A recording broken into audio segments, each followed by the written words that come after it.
totally forgot to do a little countdown screen there, so we're just raw dogging it. We're going live right now. Welcome back, everyone. We were just here to do the podcast. I've even lost my voice a little bit because we'd had nearly a 2.5-hour podcast, and we did have a 2-minute bit where we had some mic issues, so I want to make sure I sound all right. Do the podcast. We look fine. We look fine. So I don't know what that was about today. Luckily, of the 2.5 hours that we podcasted for, we only had that issue for 2 minutes, so hopefully everything will remain fine here. I double-checked all my connections. Everything's fine, so I don't think it was a connection issue. I think it was just the streaming or internet or something like that that made my voice sound a little bit robotic, a little bit like Kane's voice thingy for a little while there. I apologize for that. But I will edit that out when we're done with the watch-along here, and I will post all the audio over to the podcast sites for those who want to listen later on tonight. But it's Doubleheader Sunday here on the channel, and we are back. I decided to bump the originally scheduled watch-along of Fully Loaded 1999. I bumped that to next week since that's a 3-hour show. This is a 2-hour show coming off a 2.5-hour podcast. I thought that would limit or help limit some of the time that I was live today, so I didn't have to spend 2 hours or 6 hours, live on YouTube. So now we are regrouping. I'm trying to get out of podcast mode and into watch-along mode because we're going to watch In Your House 9, International Incident. This was from Vancouver. This was nearly 30 years ago. I believe the date on this was July 21st, 2026. And as I've talked about many, many times before, I was right in the dead center of all this stuff going down because right before this show, about a week before, I was up north in Michigan on a family vacation. WWE happened to be in town for a house show at Joe Louis Arena. I phoned up my friend Beth in Vince McMahon's office, told her I was going to be there. She set up a meet and greet for me. And just told me to, wait and go down a little spot at intermission and somebody would be there to pick me up and all that jazz. And I remember when my dad and I went, we got to the building that night and there were signs on the door taped, handwritten, not even like printed, like handwritten signs that said The Ultimate Warrior would not be appearing tonight, which was kind of a bummer. So we watched the show. Jerry Briscoe comes and gets me. We go backstage. I do a meet and greet. I get some t-shirts and pictures with some people and shit like that. And we go back to our seats for the second half of the show. And Owen Hart is scheduled that night to wrestle Ultimate Warrior. Well, Owen comes to the ring and Psycho Sid returns to replace the Warrior. I was just backstage. Didn't see him anywhere. He must have been hiding. He comes out. I'm like, holy shit, Sid is back. Last time I saw him on TV, he's a heel. Now he's here beating up Owen Hart. That's weird. And I think this was like a Saturday night house show. 2 days later, I'm watching Monday Night Raw at my grandma's house because I'm still up there in Michigan visiting everybody. And I turn on Raw, and that's where they reveal that Sid will be replacing the Ultimate Warrior in this big 6-man tag team main event against Camp Cornette that I believe would be used to set up Shawn and Vader at SummerSlam. So this was a pretty good show, even though it was only a 2-hour In Your House. Packed crowd from what I remember, and not a bad pay-per-view. And it's hard for us to watch some of these because I usually like to watch 3-hour shows, 4-hour shows.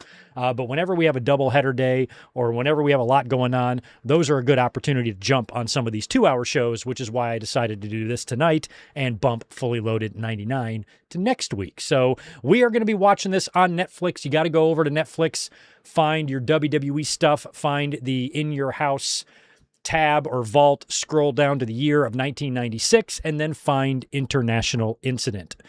Oh, I forgot about this one. Has the backwards timer, doesn't it? It does. We got to use the backwards timer. Do I have the backwards timer on here? I believe I do.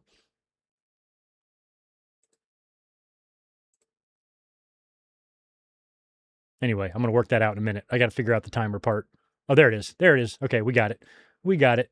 I just have to get it down to the right time. So that's something I forgot to do before we went live here. But on Netflix, once you find International Incident, look for the runtime. It's going to be 1 hour, 54 minutes, and 4 seconds. And then on Netflix, the timer kind of runs in reverse. So what I'm going to do is I'm going to set this 4-hour timer to say 1 hour, 54 minutes, and did I say 4 seconds? Is that what I said? And 4 seconds. Let me just get that set up. 1:54:04 is what I want.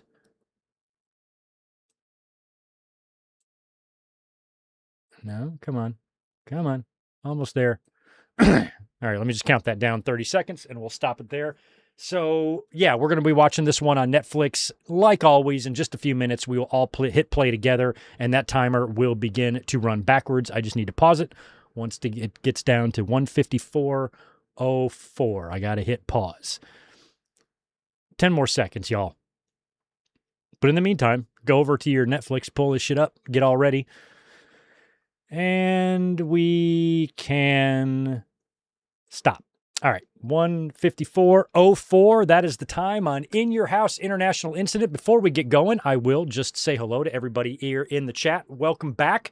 Thanks to everyone who was here for our 2.5 hour long podcast. What the fuck am I doing here? Oh, oops. Because that was a long one today. So much stuff to catch up on.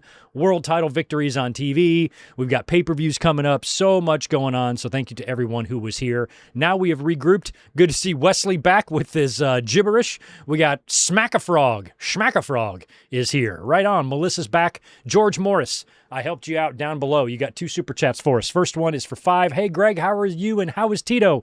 And Elizabeth, how are you watching Dark Side of the Ring? The Vice app on Roku is not working. Let me know. Then you chimed in with 2 more bucks, said, I just need to know so I can watch it. Thanks. Well, I provided you down below with 2 links. If you just scroll a little bit down, you will see 2 comments for me, part 1 and part 2.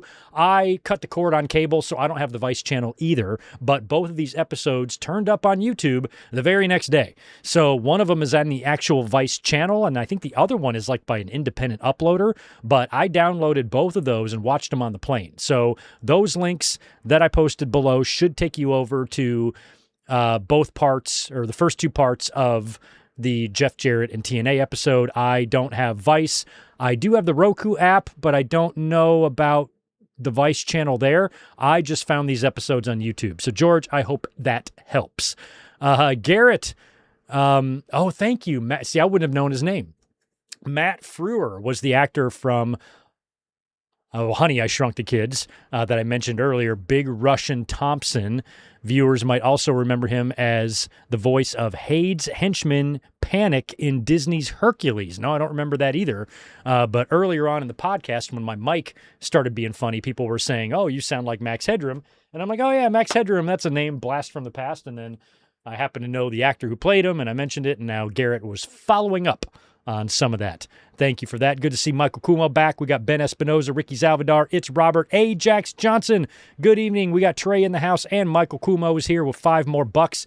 WWE had a pretty good track record with July pay-per-views in the 90s. Most were better than SummerSlams in their respected years. Well, yeah, let's see. Would have started in 95, so that would have been the Lumberjack in Your House. That was a good one. Sean and Jared is on that.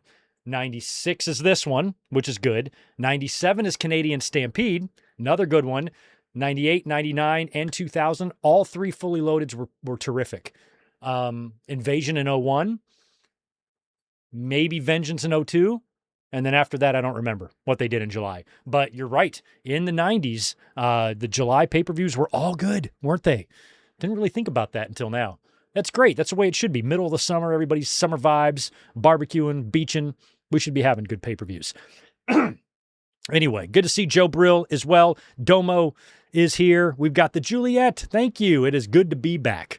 Juliet is here. We got Justin Richardson, Mike Rouse, Serge, David Brown, Ramon Coffey, Zane G.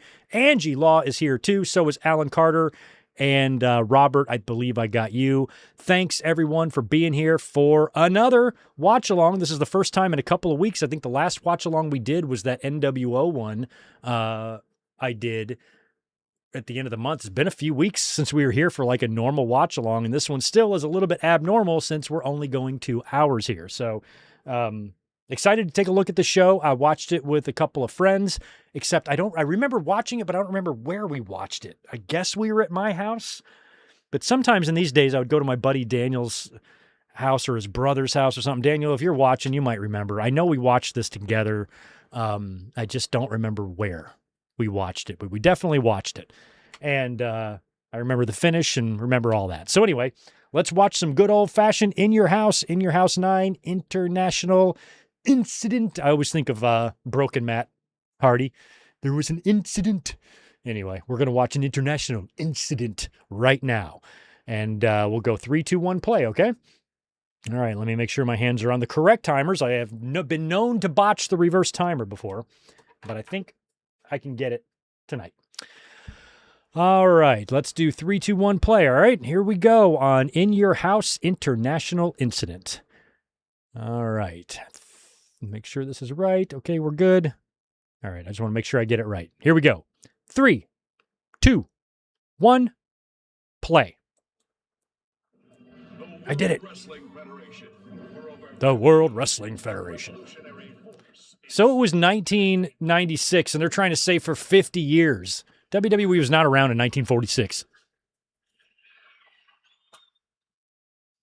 Oh, this was earlier. The Jim Cornette and Jose Lothario. I don't think they've had their match yet. When does the match happen? They have a match. It might be at the September one. I think it's at Mind Games. Look at Sean diving in the ring. Remember them jean jackets they had? Got to have some Barry Didinsky plugging them jackets. Oh, okay, that was a nice intro to In Your House. Back in the day, the free-for-all would air on the preview channel. International Incident. Look at the crowd here in Vancouver, British Columbia, directly north of me, way north, way fucking north. Oh, Sonny. Now, I like this version. I like this Sonny outfit, don't get me wrong, but I'm telling you, nothing beats that brown one. That brown one she had the previous month at King of the Ring. It's my favorite Sonny outfit of all time. It's so hot.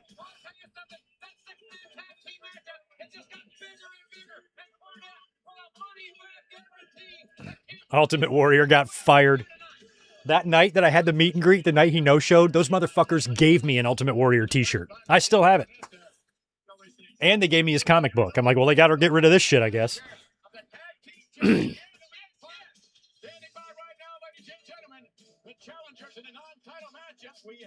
Sonny, hat looks good.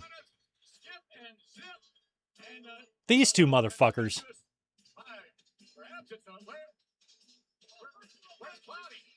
Cloudy.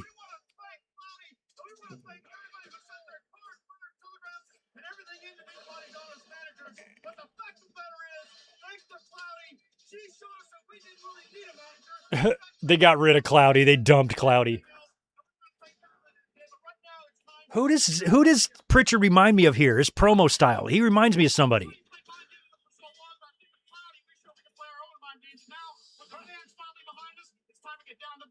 Candido. Candido has very beautiful eyes. He's a handsome man. I mean, there's so few of us out there, you know. Game recognizes game, you know. He was a handsome feller. A little short, but he made up for it in other ways.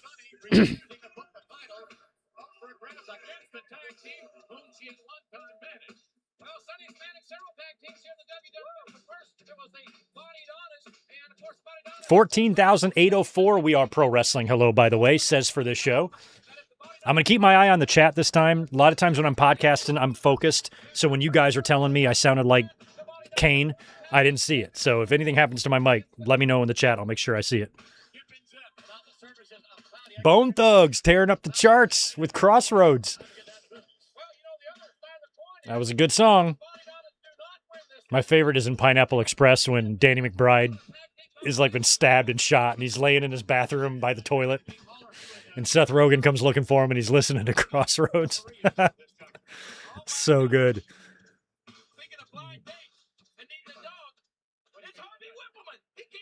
I like Crossroads a lot. I was not a fan of First of the Month.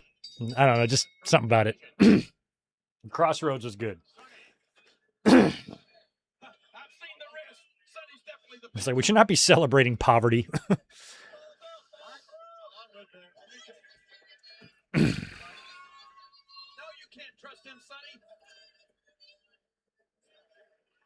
Think about where Billy Gunn and Sonny are in their lives right now. Billy's probably should be thankful it didn't work out. Billy is on the verge of going heel here. He's going to get caught up in the Sonny business.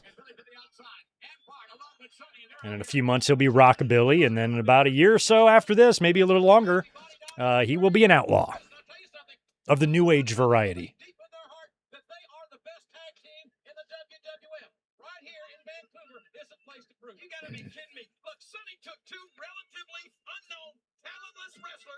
Mike Witt, I was just trying to remember that out loud. I watched it. I was back from my vacation in Michigan.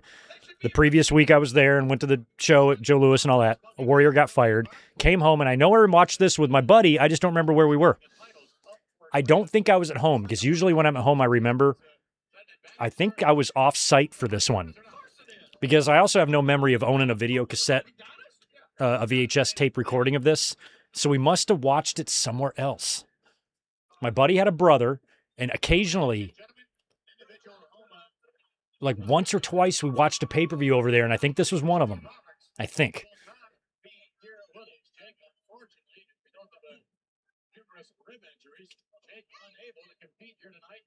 Oh. Jake cannot compete in your house. That sucks.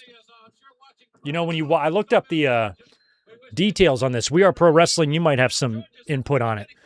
When I checked out the Wikipedia, there's a dark match on here. Austin works Mark Marrow, but apparently after the show, he works Helmsley, and Helmsley wins via countout. This is 2 months after the curtain call. Helmsley's supposed to be getting buried right now. So what's he doing beating Austin by countout in a dark match?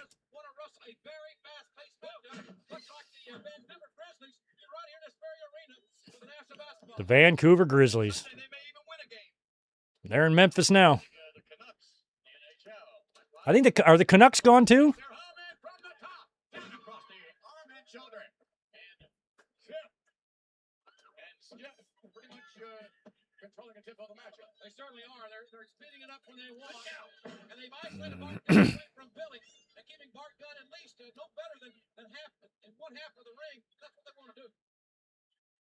Canucks, the Grizzlies. I don't like anything about Canada, but I must admit, now that Sonny's here, the place does look a lot better. I mean, the tag team division in WWE in '96 was shit. I mean, in WCW around this time, you had the Road Warriors were even there. You had Road Warriors, Steiners, Harlem Heat. You're about to have the Outsiders. And random tag teams, too.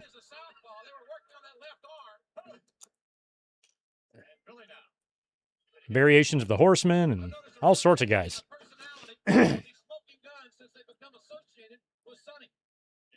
amazes me that Billy Gunn looks better at 60 than he did at 30.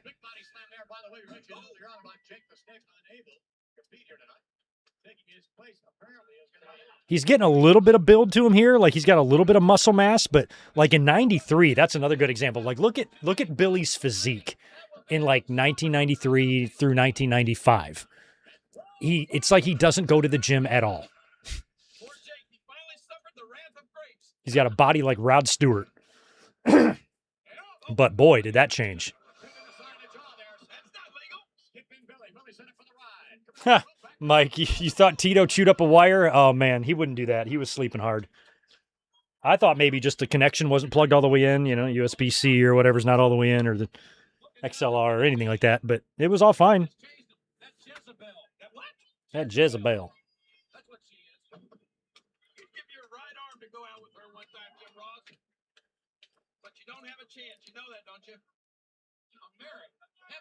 I'm married.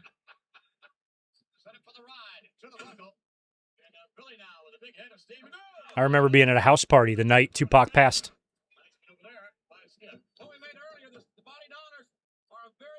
I guess I learned about it at work, and then after work we went to a house party, and they were playing Tupac. The same night he died.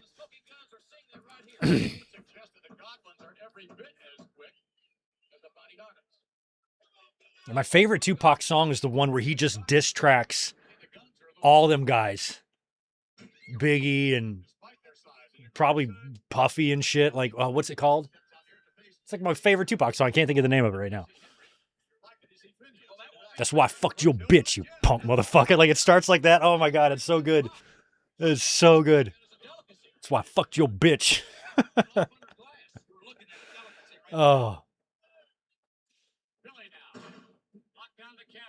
Hit him up. Thank you. I'm like, somebody's going to tell me, hit him up. Hit him up. Love that. Sonny did not have a seizure. Oh, look at her. Skip's going over there. I mean, was Sean already putting it to her by this point? I think he was. Oh, it was a trap.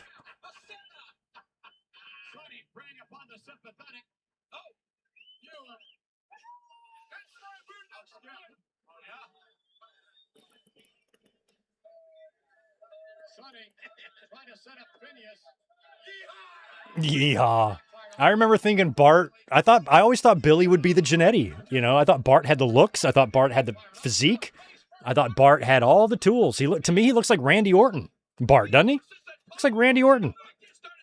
Fucking stud.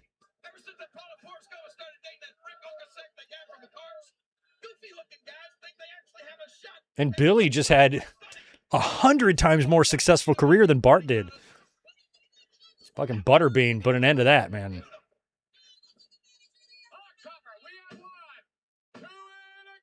But Billy had, you wouldn't know it in the Smoking Guns days, but Billy had the charisma. He was the better, you know. Road Dogg and Bart would not have been, badass Bart Gunn and the Road Dogg would not have been a good tag team. Badass Billy Gunn and the Road Dogg were a tremendous tag team. Bart is not as badass. I'd say Bart is more like, I don't know, maybe bombastic. He could be bodacious. I kind of forgot which one he was. He's one of them. Oh, she collapsed. And then she's going like that to the camera. Oh, please.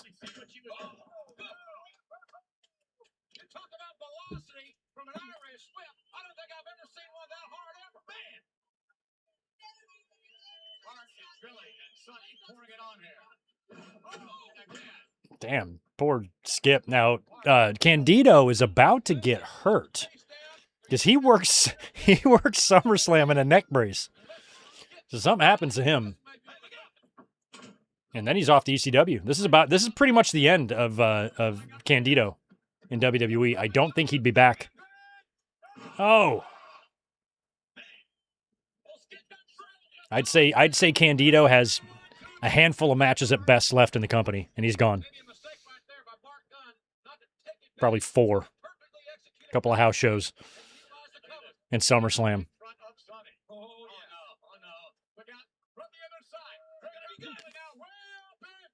Oh! Did they botch that spot?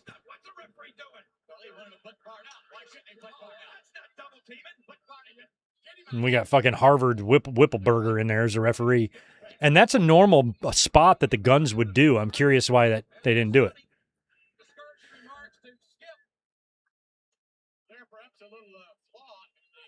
Trey, it is him. I am Baron Corbin.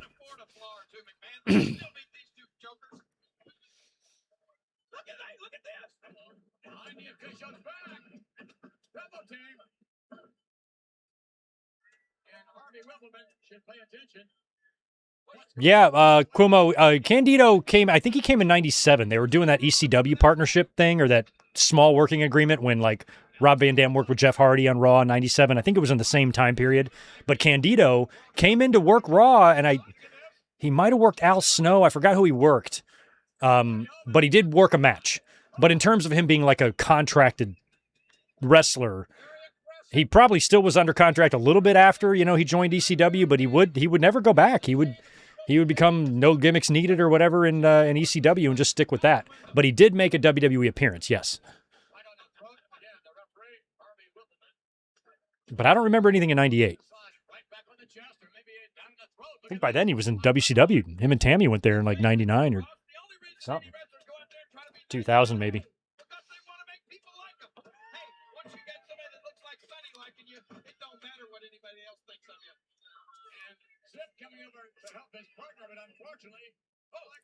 And I'm assuming Sean was experiencing his sunny days. Man, imagine 1996 sunny days. Holy shit. Those are the best days. That's better than 97. Which apparently is when Brett had his sunny days.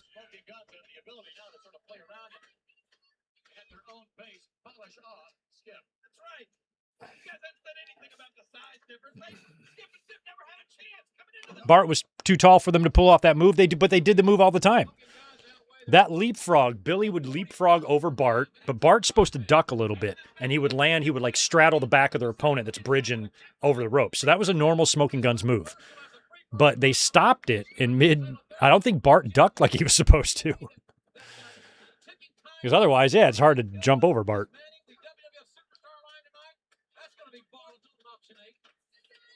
Option 8 of the Superstar line. That's the most volatile option. Option 8.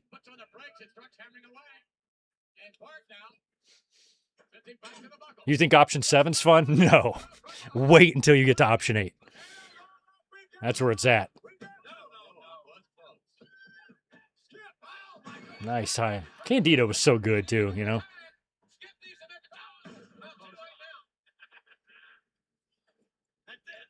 I mean, there's almost too many sad wrestling deaths to count, but Candido is definitely one of the saddest. Definitely one of the saddest.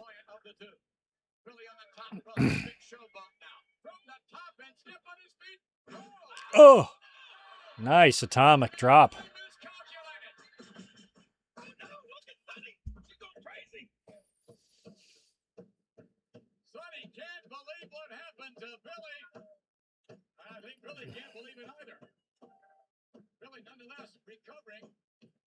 Thanks for 10 more, Mike. I hope the Hell in the Cell doesn't open either night because I want a bloody match in that. And if it's on ESPN, that's not going to get extreme, I wouldn't think. Yeah, I had the same thought. It probably won't. I'll say this about blood in that match, though.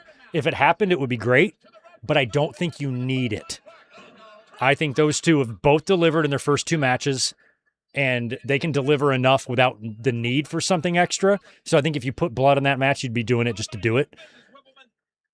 So I do think you can pull off a Hell in the Cell without blood. We've seen it a lot of times in WWE. And I don't think it should be a terribly long match either. 11 minutes.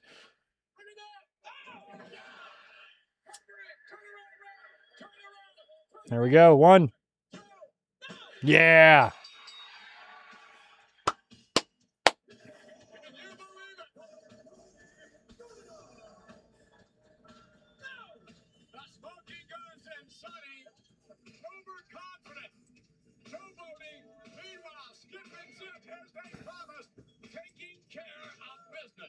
Who the fuck are the tag champs? I was kind of thinking this was for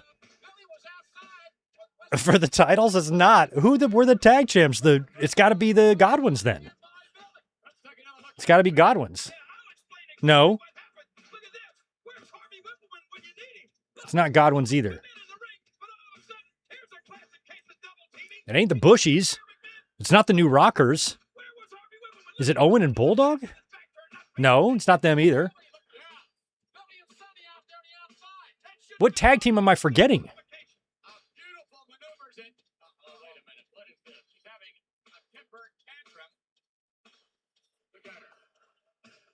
Why the hell don't I know who the tag team champs were in the summer of 96? I should know this. How many tag teams do they have? 4? Skip and Zip, Body Donnas, Godwins, Headbangers. Oh, I love this. Look at how hot Diana is. Look at Owen. Look at Davey. Look at all these dead people.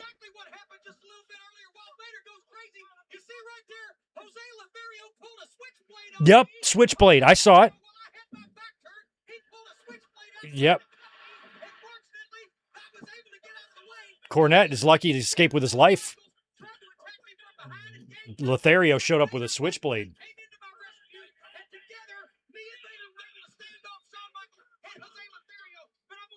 That fucking jean jacket. WWE couldn't have paid me to wear one of them things back then. But I'd wear one now, proudly. But back then, hell no.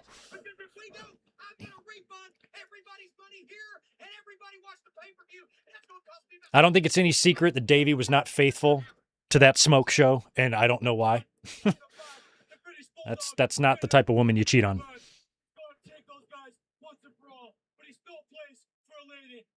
For a lady. That cast on Owen.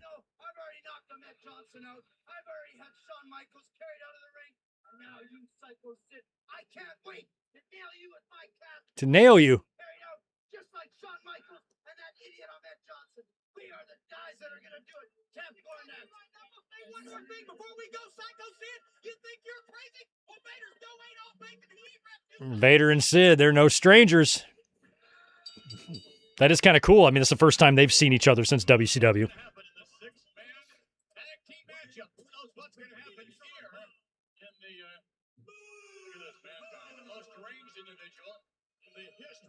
So was that a non-title match or something? Like, what the fuck did we just watch there?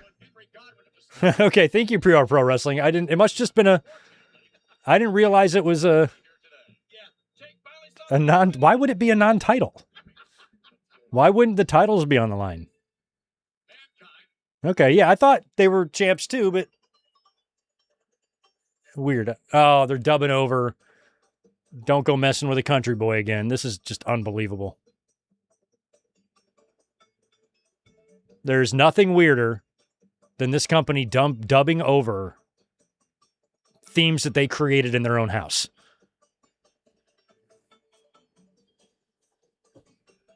This is worse than the Ravishing Rick Rude one. This is like a little banjo.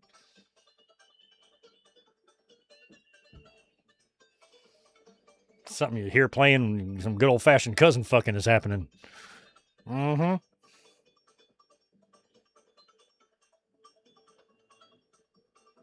I'm pretty sure Henry Godwin's overalls are Oshkosh Pagoshes. I recognize that logo in the back.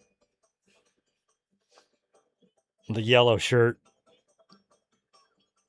Doesn't he look like we mentioned Danny McBride earlier. Doesn't he look like a jacked up Danny McBride? Mankind. What a weird opponent for him. Random as all hell. Oh, can we turn this music off, please? Jesus.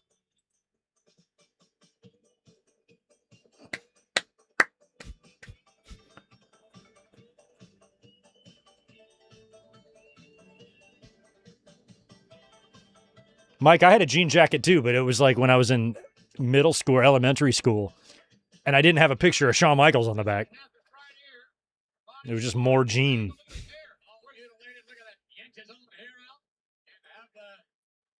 All right. So that's one of the worst entrances I've ever seen, but my God, do we have some legends. Canterbury's no slouch. We got Hillbilly, we got Cactus Jack, and we got Timmy White. I mean, how many times have Hillbilly Jim and Mick Foley been in the same place before?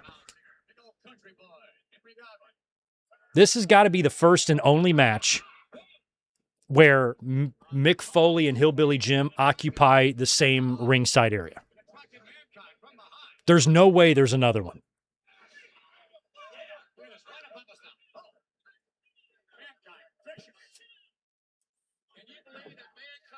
Hillbilly's a guy, he was WWE, always had like an office job or something. He never turned up in WCW, like in the early 90s when like JYD and Iron Sheik and Jake and everybody went there. Like he didn't go.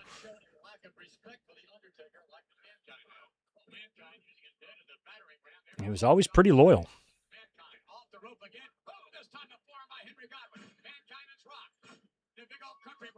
Like he's another one that I could have definitely seen joining the NWO. Hogan gifts him a pair of boots or something. Little callback. Basically becomes a lackey just like Beefcake was.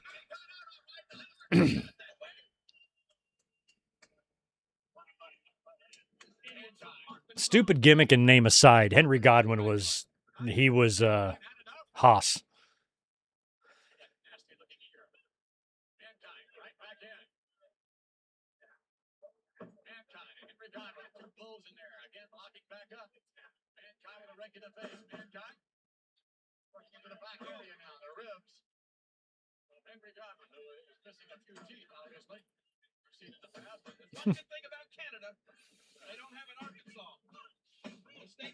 Godwin is Shanghai. Phineas is Slazenger.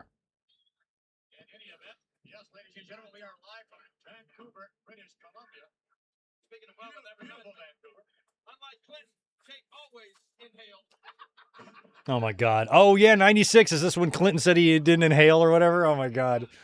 I would do anything to go back to scandals like that. whether or not somebody inhaled and whether or not somebody got a fucking blowjob. Those are the scandals I miss. I'd give anything to go back to those days.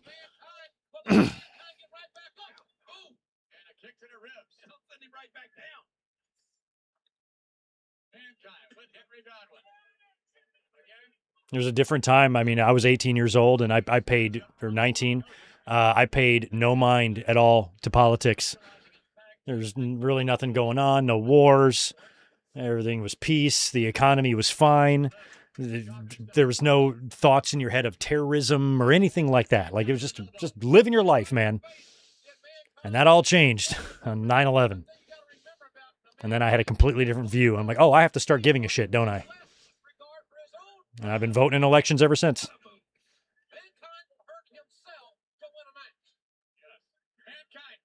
Oh.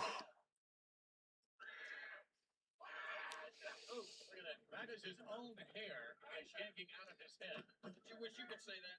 No, I don't think so.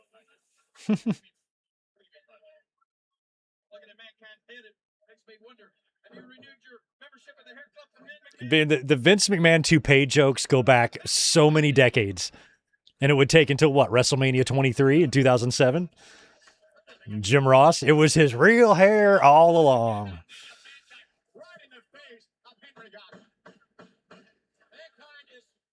Yeah, Vince was gifted with hair. Like, he didn't have that classic bald spot that so many guys have, that Paul Heyman has and Cena has and I have. Except my bald spot goes all the way around. My whole head is a bald spot.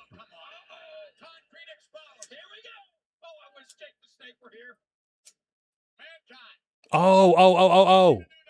Is that why this match is happening? Because this was supposed to be Mankind and Jake?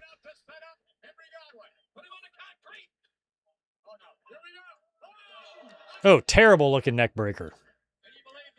It would have been cool to see Jake and Undertaker in 96 do something. I think it would have been fun just for them to team up randomly in a tag match on Raw. Maybe ahead of WrestleMania 12. Jake and Taker versus Diesel and Helmsley or something. I don't know.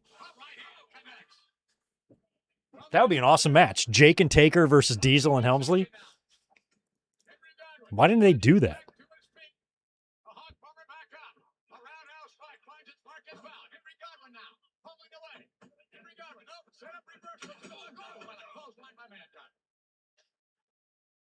Got to remember, Foley, too, just came in. It's only been there 3 months. Oof.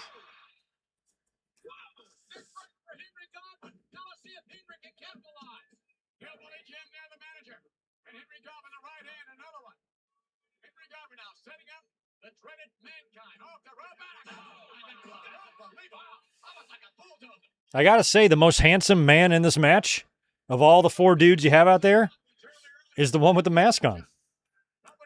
He's better looking than all of them.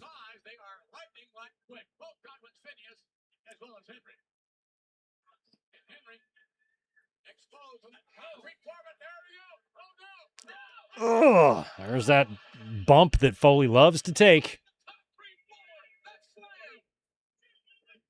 Everyone is alive in this except for the referee.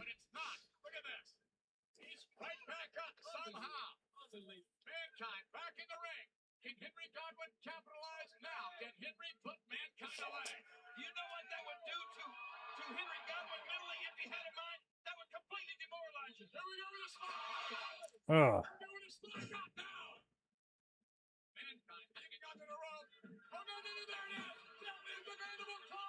He's got it. That's it. Nope. White's jumping everywhere. That's definitely over. Mandible claw sunk in. It's a mandible. It's taking a while, though.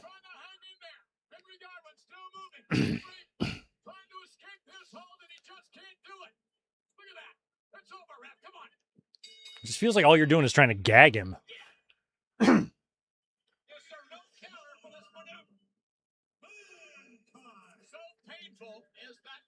It's virtually paralyzing. Mankind, another impressive, I guess you would call it impressive victory. Take you back and take another look at it, King. He went for the slap drop, but the only thing that dropped. The only thing that dropped. You forgot Tim White was a ref. Man, you must have missed some. We did the watch along. We did like a vault watch along, and he was like the referee for 4 straight matches or something. A really unique idea that they did with Mankind there, having the 2 separate entrances or theme songs, I should say. So you had the entrance theme, and then you had the exit theme, which is just the piano. I really liked that. I thought that was unique. I had never seen it before. Mankind was one of my favorites back in those days. Look at Pillman. Oh, Pillman's stuck with Candido and Zip while Rougeau gets Sunny duty. But that's kind of crazy because I have no doubt that Pillman fucked Sunny. There was that one pay-per-view where they were all over each other like crazy.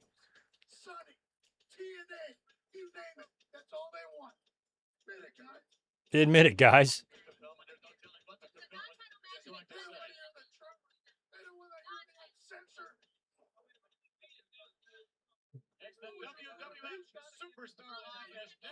I was happy to see Pillman there, but man, it just like you knew, just something didn't feel right.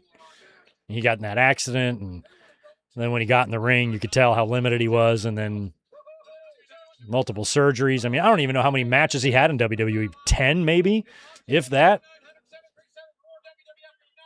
And he was only there about a year and a half and passed away.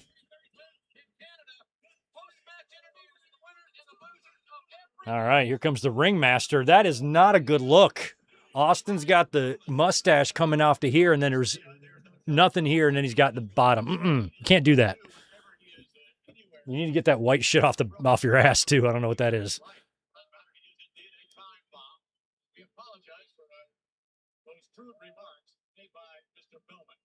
He's got that. He had that. He wore that for about a month, and then they got rid of it.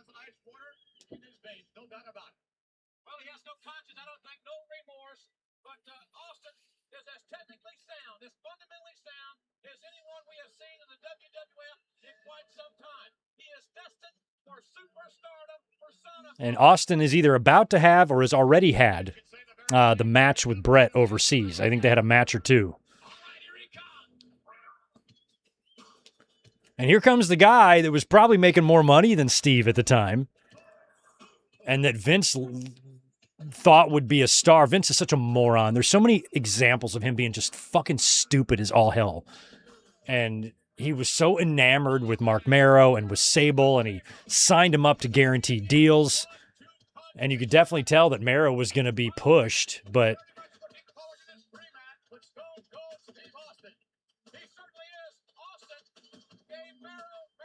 I mean, where these 2 guys stand right now in their contracts, I think Marrow's probably making more money.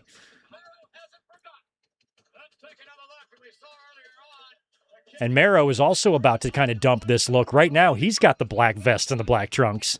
He's going to ditch that for a more flashier look. As they're replaying the King of the Ring spot there.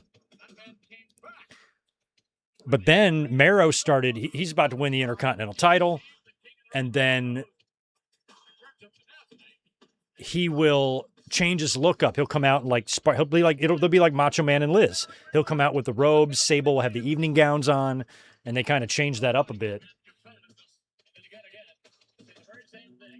Because I think it's at the next show, guys. I'm pretty sure it's it's tomorrow. Okay, so tomorrow, I think they're going to do a Raw taping. Yeah, it is, definitely, because they're in British Columbia. So tomorrow they start like a 4-week Raw taping in Seattle at the Key Arena. And that's where Farouk debuts with the helmet. I'm pretty sure that's going to be the next night.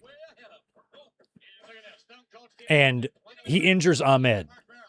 And then they have to do that tournament that culminates in Hershey with Marrow winning, I believe on the same night that they debuted the new Razor and Diesel. But yeah, that big TV taping happens in the Key Arena. They give I think it's Shawn Michaels' birthday, and they put a cake on Sunny. I want to say Sid and Bradshaw is on that show. Austin definitely has a match with somebody. Might be against The Undertaker. I know he works Undertaker at some point around this time with that stupid white shit on his trunks.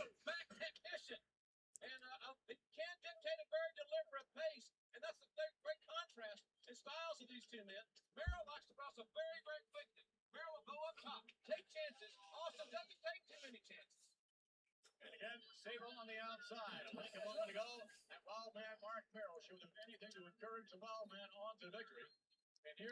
Yeah, he couldn't be the Johnny B. Bad character, obviously, here, but he could have definitely done things that resembled it, and he would. He would start wearing the flashier shit here in just a little bit. But there's a lot of guys, though, that we've seen throughout the decades that have had gimmicks that they can't use when they go somewhere else. Two biggest ones are probably Razor and Diesel, and look at the names they made for themselves and the history they made in WCW. So sometimes it's a good thing.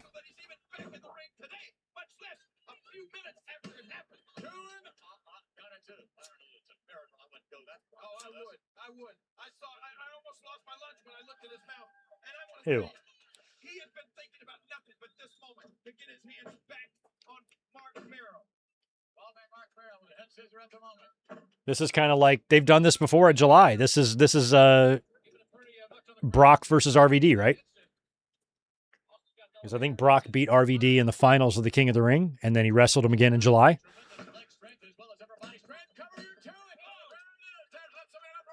At least I think they did that. I think it happened with Helmsley and Foley, too. Canadian Stampede.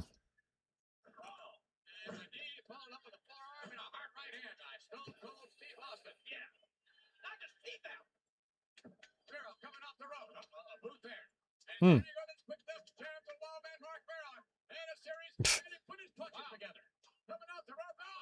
I'm pretty sure a Johnny B. Bad versus Stunning Steve match exists. I think there's been a match or two there in WCW between them guys.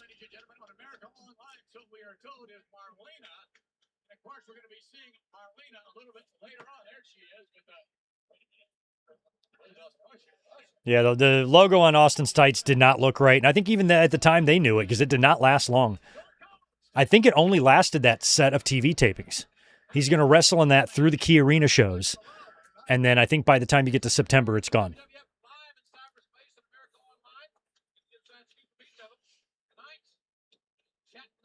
Oh, there it is. Same move. I've never liked that move or pinning combination. It's unrealistic to me. Ooh. Oh, Austin's selling it. It's kind of like the slingshot. I don't like the slingshot either. Or the atomic drop.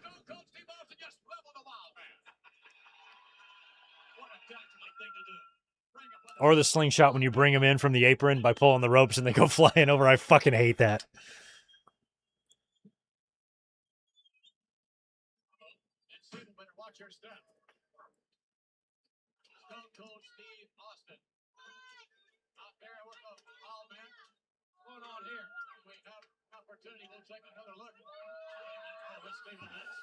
Let's stay with this. Vince is such a funny announcer. There we go. There's a slingshot coming up right now.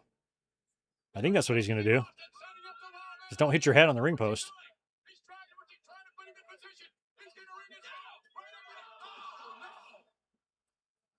Not a fan.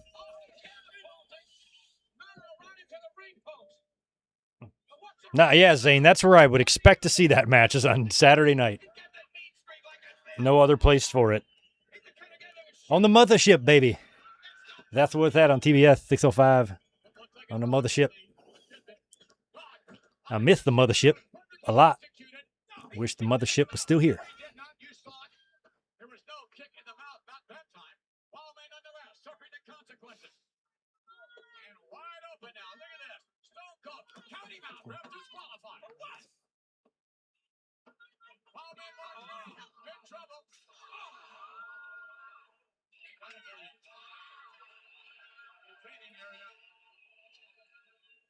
I was still living in my first apartment, I believe, but I was about to move out and get a new place with a roommate.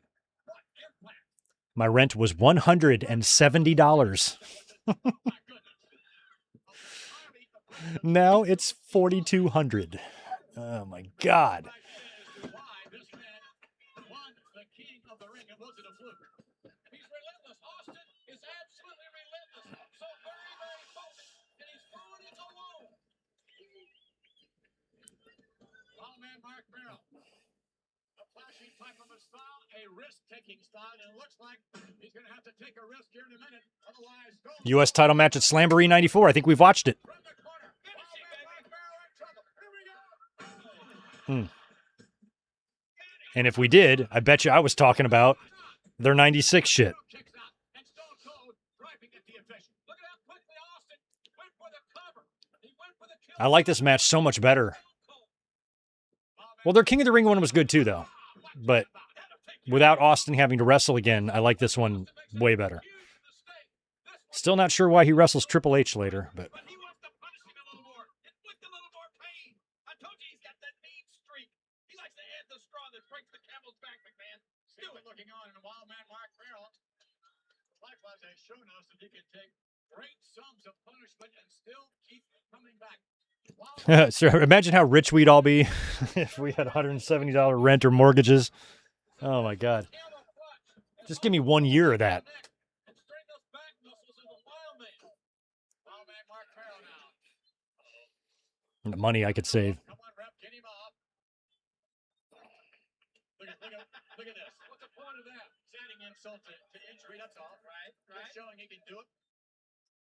From the other side. Here it comes, and no! Roman Reigns at a time. Didn't work. Stone Cold sets up the wild man. And Ow. my goodness. Interesting. Stone Cold Steve Austin in trouble. Yes, Garrett, good point. Outrunners can do it all day. I enjoy it when they do it I think the referee ought to show because a lot of fans don't know this. They invented it in the 1930s. reversing things. No, wait a minute. Single overhead with an advantage at the moment. Stone Cold set up. From the other side, reversal. Move to the midsection. Wait a minute. What's going on here? Marlena is coming out. Oh, Marlena's out here? Why is she out here? Can't fuck with Sable? Oh, the stun gun. Oh, that did not look good. That did not look good. He's trying to hit it. Nope. Oh.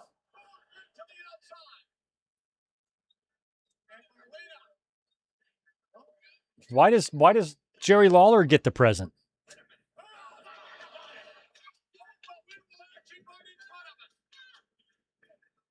What is this? Just take it, man. What do you mean just take it? You keep it.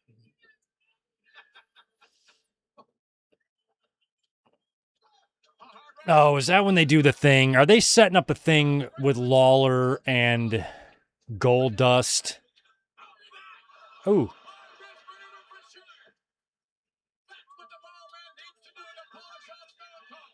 Where like Lawler calls him queer or whatever. Is that about to happen? Is that what that was about? The stupid letter or whatever? And you have to wonder the wisdom of Marlena coming out here, what she was attempting to do. Look at this. 1, 2, you got him. Count of 3. Wait a minute, I thought that was 3. No, that's 2, McMahon. Wild man Mark Merrill with Stone Cold Steve Austin. Stone Cold in trouble. Wild man hammering away on the top of the hill.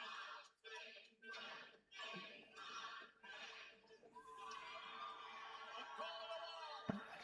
About to be answered. Here we go. I'm sure Sable will probably be there. Oh. I think she's probably with him a lot of times. We just don't see her because she's backstage.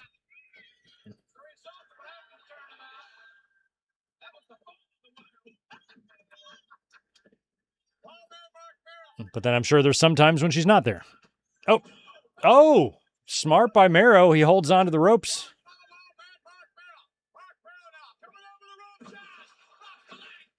I had met him just days before this. He was so nice. Still is.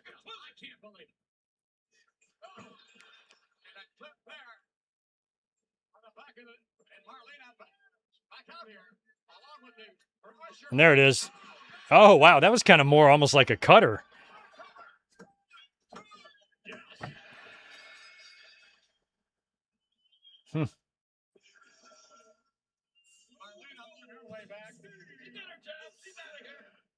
That goatee is not looking right on Austin. I don't like that. I don't like the white shit on his trunks. But I do like that he has no knee braces on yet. Vince, you're such a disgusting fucking perv.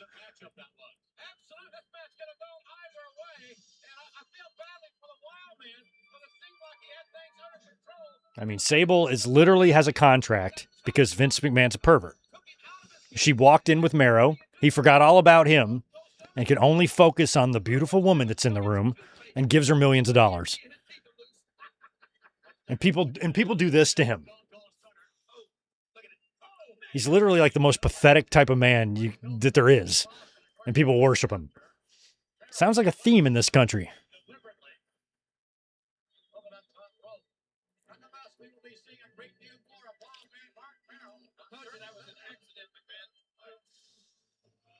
There's Mr. B. Mr. Bob Backlund. Is he campaigning for president in Vancouver? You're in the wrong country, Bob. I get so many Vancouver vacationers down to San Diego at the restaurant. If I ask somebody where they're from or from Canada, where 9 times out of 10 it's Vancouver. Every now and then a Calgary, which is cool, but very very few Torontos or Montreals.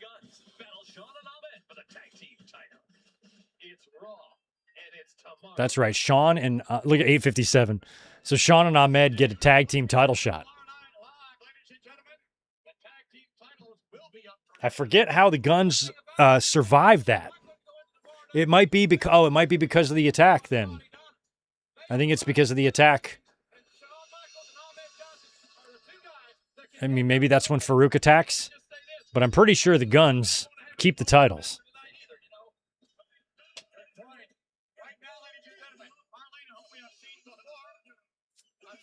Yeah, Marlena was just out here. Trey, was the stunner a popular move before Stone Cold used it? I never really saw it. I mean, you got jawbreakers, you had cutters, but I think that was relatively unique for the time. I don't remember anybody offhand that was using it.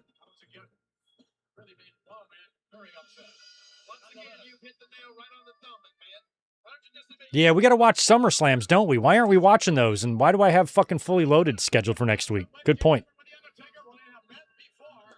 We only have time for like one because my dumbass schedule. I guess I could postpone Fully Loaded. But my mind was on July. I kind of forgot SummerSlam airs in early August. I don't know which ones we haven't done. We've done most of them. Or most of the good ones, anyway.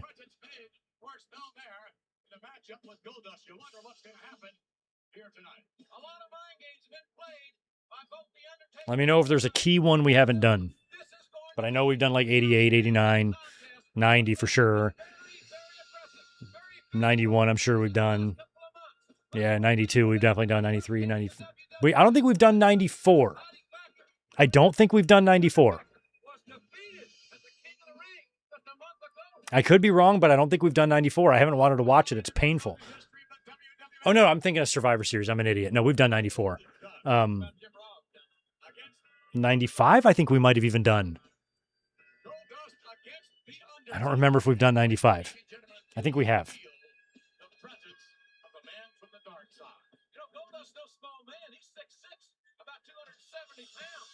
I'm not sure about 96. If we haven't done 96, we got to do 96 for the 30th anniversary.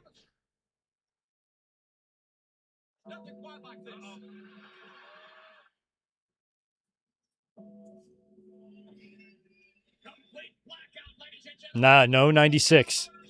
I know I rarely do anything past 2005 because I don't like those years. That's why. But I know a lot of you do, so we need to do more of those.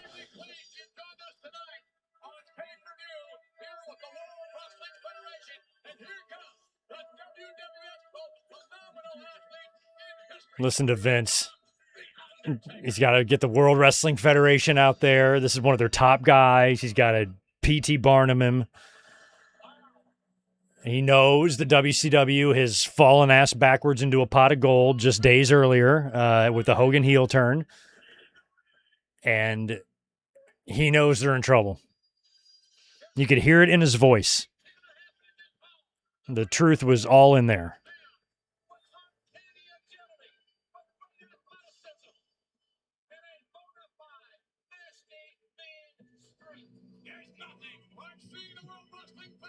Listen to Vince.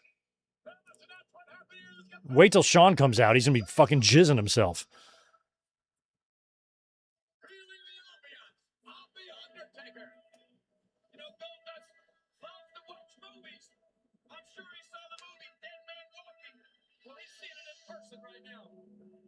I like that Lawler is kind of on Undertaker's side here.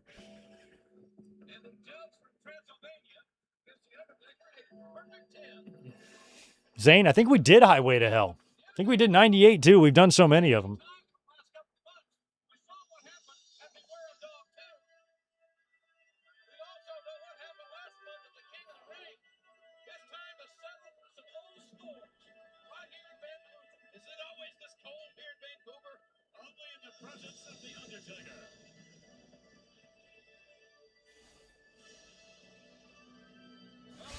Here's Sheamus's latest post with a fucking swim cap on.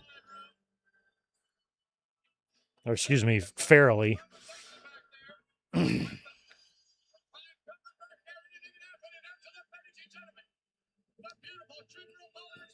Yeah, so I've done everything basically but 96. It's the only one. So after 96, then we got to go into 2007, 2008, 2009. And I barely remember any. I don't remember anything about those years. I couldn't tell you what the 2009 main event was. I have no fucking clue. I watched it at the time, but I remember nothing from those days. They just weren't fun to me. I didn't give a shit about 09, 2010, 2011. Like, they were not even coming close to entertaining me in those days.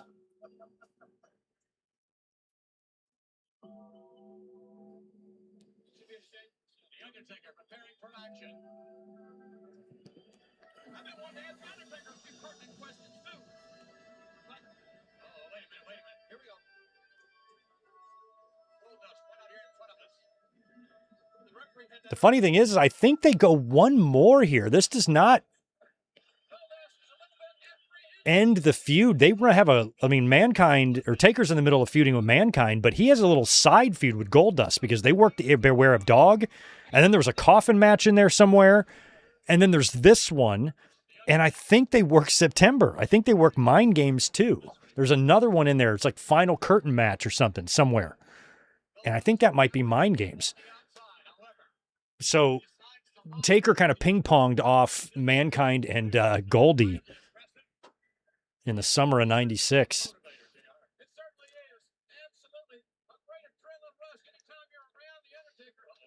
And I'd say probably in I don't know. When did Taker? Oh, he was gone by 1990. I was about to say Dustin was probably higher on the card in WCW than Taker, and he was, but they weren't really there at the same time. Taker was coming in as Dustin was leaving WWE.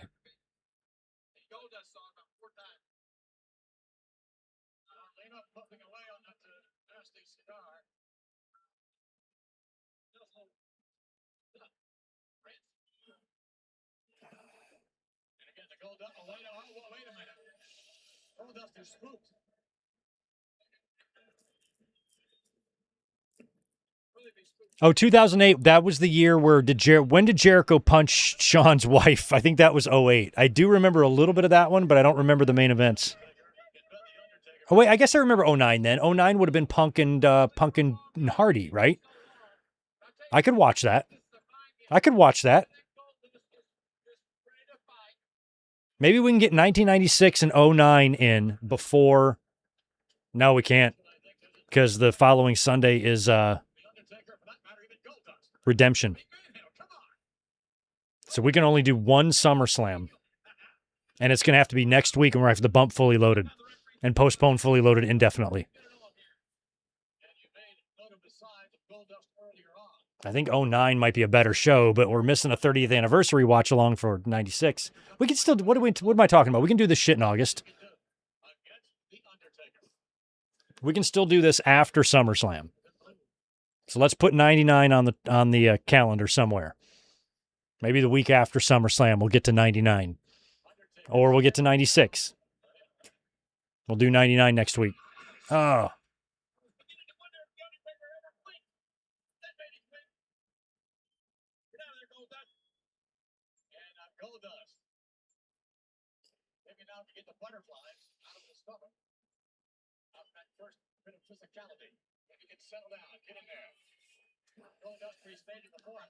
Yeah, let's try to use July or August as knocking out all the good SummerSlams that are left. Get in there, Goldust, you punk.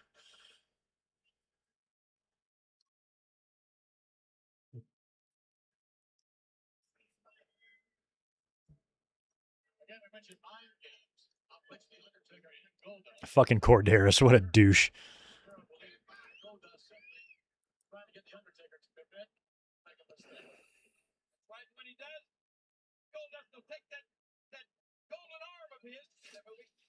Yeah, and I honestly, Juliet, I did not like the Boiler Room Brawl. One of the reasons why we haven't done 96 is because it sucks. Not a fan of that show. It's not good. That's why we haven't done it. So even though it's a 30th anniversary, we'll get to it. Maybe we'll do 09. Sounds like 09's the better show between those two.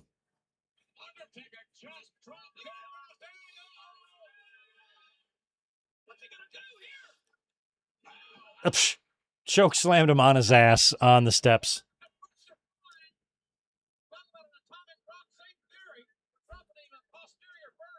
Posterior first.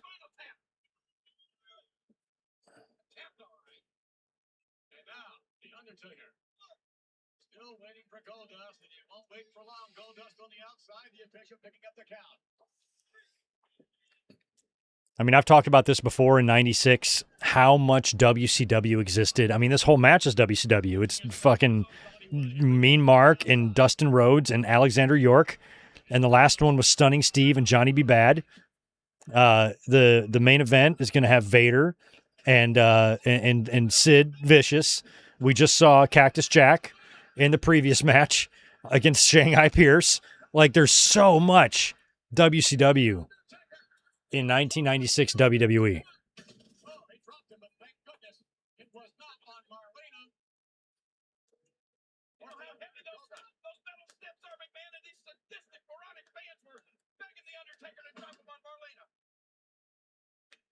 Undertaker back into the ring. Goldust now with no place to run, no place to hide. Back to the corner. Yeah, Zane, ground zero for September, although next year would be the 30th. Another show that's not great, but we got to watch it.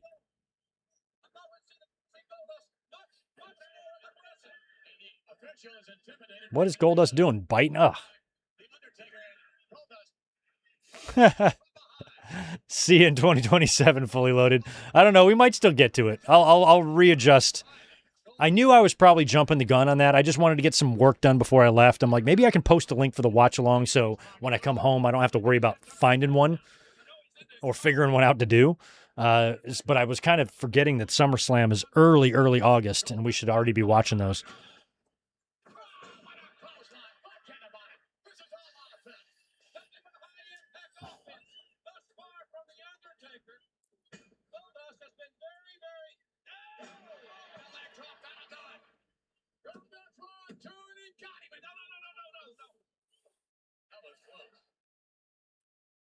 Maybe having to pay a visit to his position after this match.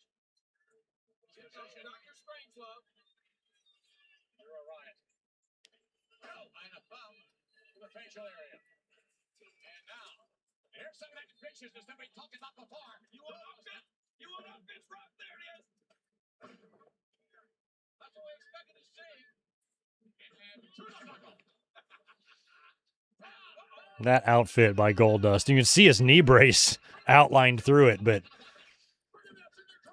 I always thought that thing had to be so hot, and eventually Goldust is just going to be like, F it. He's going to start unzipping that thing because the thing's just a sweatsuit. There's no way that can breathe.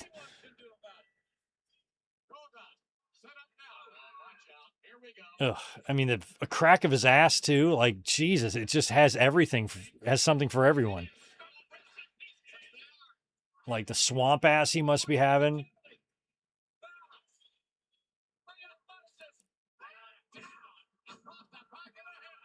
I mean, pull that wedgie out.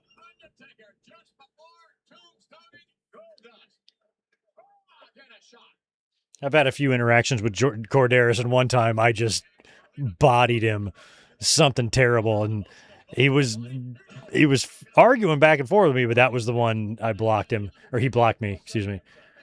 I was like, yeah, I knew he wasn't going to reply to that one. I mean, he's so pathetic.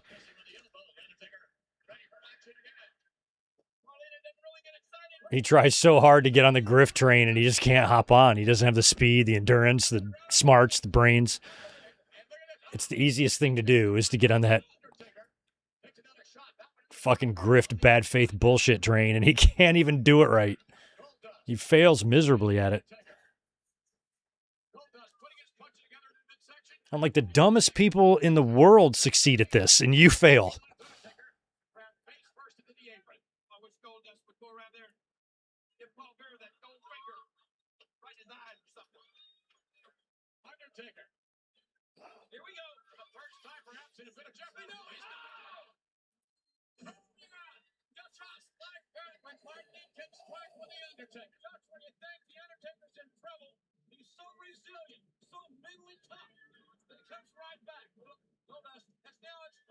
He's got the turnbuckle taken off.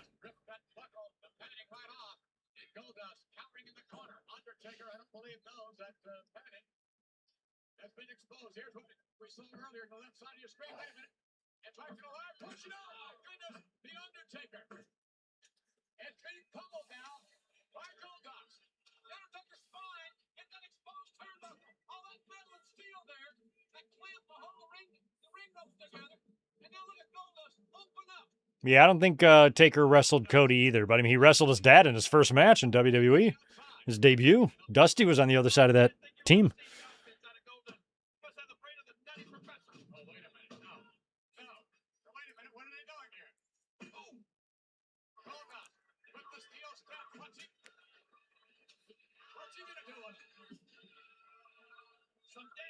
Those things are so busted and old. Oh, God, those are probably the same steps from like 88.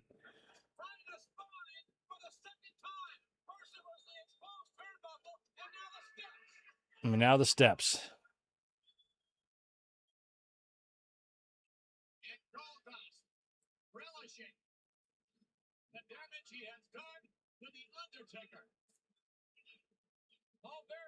And those things probably aren't super crazy heavy, but probably do hurt like shit to get landed on you, to get thrown on you.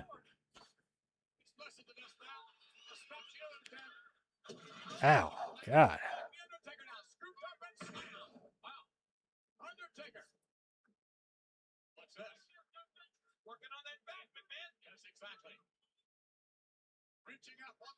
Working on that back, McMahon. Yes, exactly. I like how Lawler is. He's been working on the back all match. Goldust turns Taker over to apply like a chin lock and sit on his lower back. And McMahon goes, "What's this?" And Lawler goes, "He's working on his back, McMahon." Like, there's so many examples of, like, Vince is an idiot. I will take that. I will die on that hill that Vince McMahon is an idiot. He is not a genius.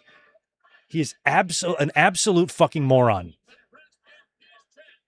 In so many ways. He doesn't even know his own. He doesn't even know what he's looking at half the time.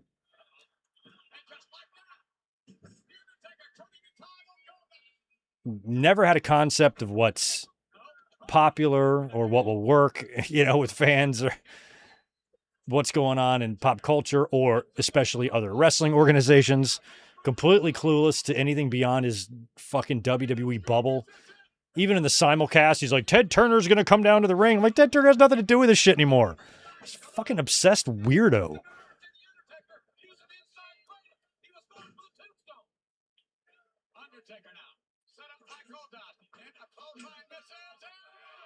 Ugh. That's not usually the way Taker likes to execute that, but.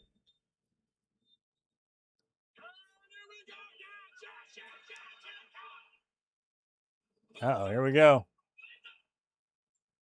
Oh. I was about to say, do we get a DQ or something here? Because why would they have a final curtain match if Taker's going to pin him, but he's being very slow on the cover? Something's got to happen. Does Mankind come in? Yeah. Oh, that's why. They botched that something bad. That's right. I forgot Mankind shows up.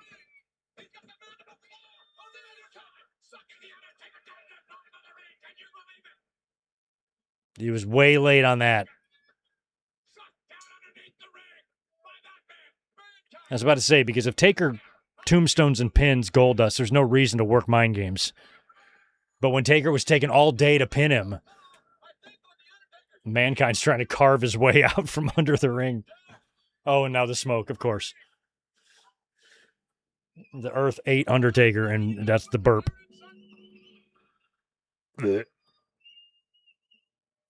Oh, now the... Now, does Taker have to chill under there for the rest of the night until the main event's over?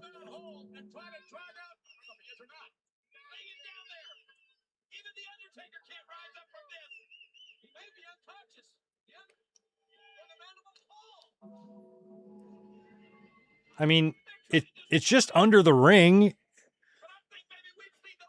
It's not a portal to another. It's not the fucking movie Little Monsters where they're down in an underworld. It's fucking under the ring. There's a goddamn toolbox and a ladder under there. And apparently a smoke machine.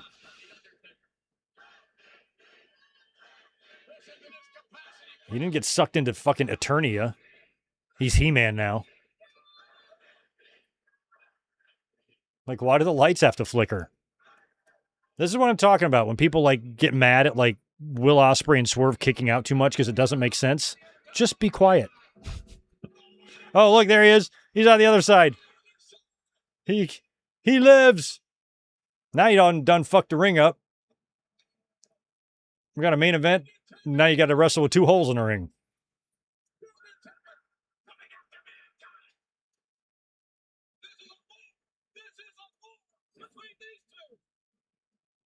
It was a great rivalry. I loved the King of the Ring match. I thought it was terrific. Boiler Room Brawl I did not love. But my God, then they worked Buried Alive, and then they did the return match at Survivor Series when Taker turned into Batman. I'm just Batman now. And this teardrop tattoo, it's because Batman's sad.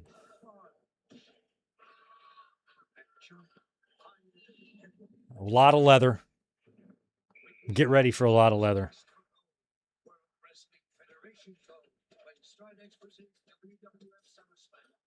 I miss when they used to do this type of little intros and stuff. Look at them going like this. It's not smoke. The fan goes, I can believe it. Vince goes, can you believe that? And the fan goes, I can believe it. Oh my God, the Burger King hat. Look at the Burger King hat. Oh, that's actually great. Lawler playing along with the Burger King hat. Finally, some security. Jesus. That fan wanted to keep going on Lawler. Fans are so stupid.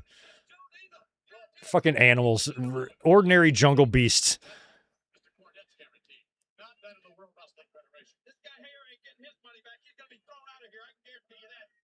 Oh, that little kid's got a Burger King hat, too. They still give those out at Burger King?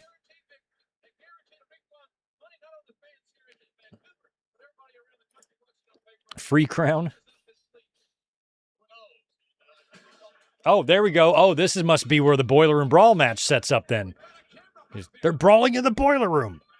Where are they? They're in the boiler room.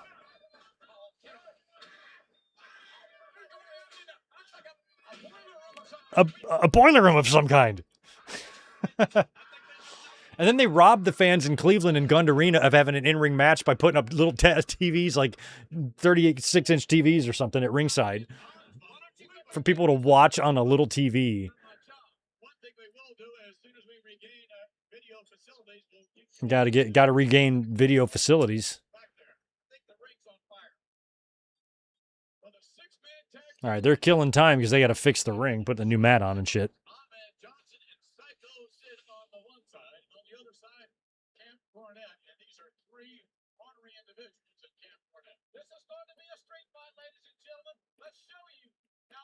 I remember it being pretty good, but I don't think I've ever gone back and watched this match ever. This is a good match too, Shawn and Davey.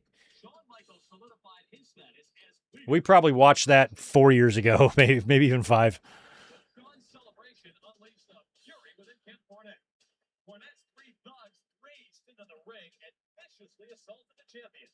I don't miss that house. The electricity bill was ridiculous. Ooh. As a result, it was announced that all 6 would do battle in a special tag match at International Incident. Then Gorilla Monsoon made this stunning announcement. Look at Warrior. With great reluctance that I announce indefinite suspension of Ultimate Warrior. This suspension is a direct result of the Ultimate Warrior's failure to appear as advertised last weekend in Indianapolis, Detroit, and Pittsburgh. And that Detroit show was the one I was at. But then they had already taped the TV tapings. So then Warrior was like, this actually worked out because Warrior had already taped these matches. But in this match, he gets annihilated by Camp Cornette. So you could have also just worked it as he got beat up and he can't make the match.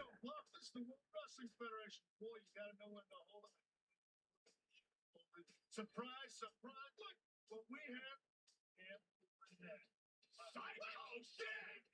have. He's so jacked. Cornette. He's got the shorter hair now. I mean, Shawn brought Sid in both times in the 90s, in 95 and then 1 year later in 96. And both of his runs were so short. Sid had 3 runs in the company, and they were both crazy short, less than a year.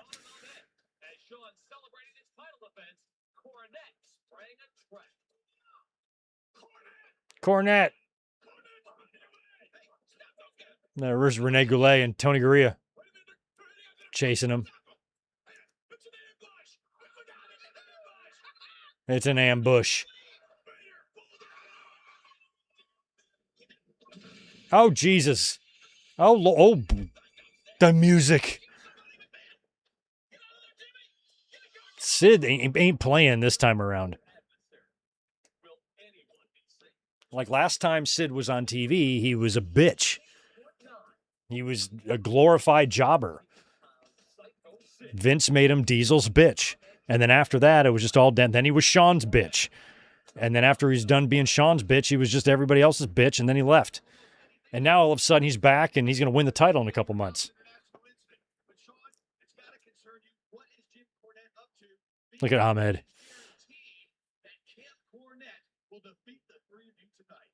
First of all, I'd like to thank you for referring to these 3 as gentlemen. My goodness, you talk about understatements. That is definitely an understatement. Look at these 3 musketeers.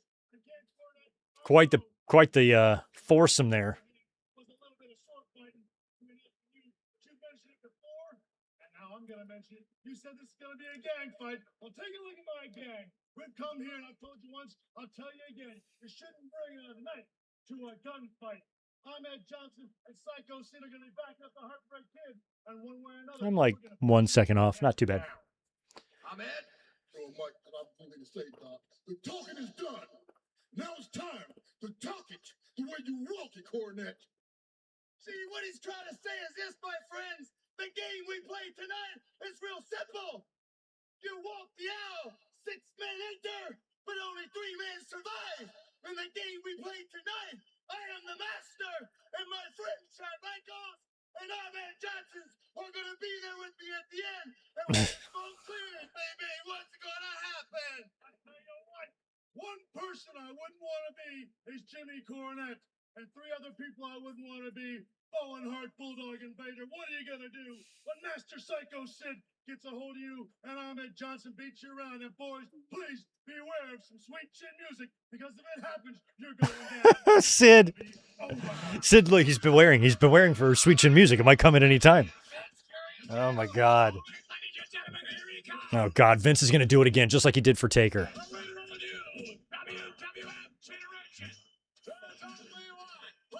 I just accidentally paused it, which now makes me about 3 seconds off. I'm going to fix it, though. Don't worry. Okay, I'm just going to do this real quick. Get this down.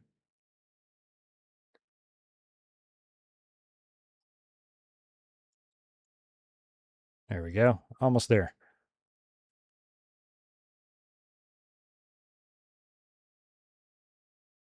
There, caught up.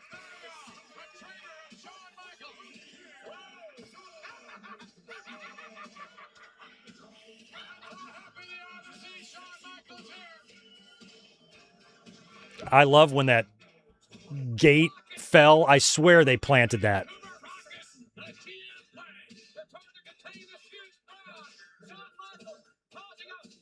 Like, Vince was so crazy when Shawn was making his entrances as champion around this time. The most charismatic, and he was just trying so hard. And so I have no doubt that they planted that thing tipping over just to make it seem like fans just, you know, are trampling each other to get a touch of Shawn Michaels. And that's not really what was happening.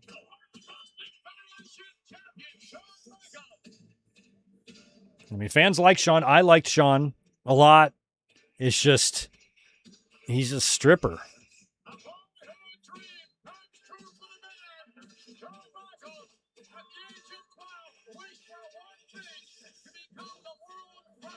Like, I would never dance around like that.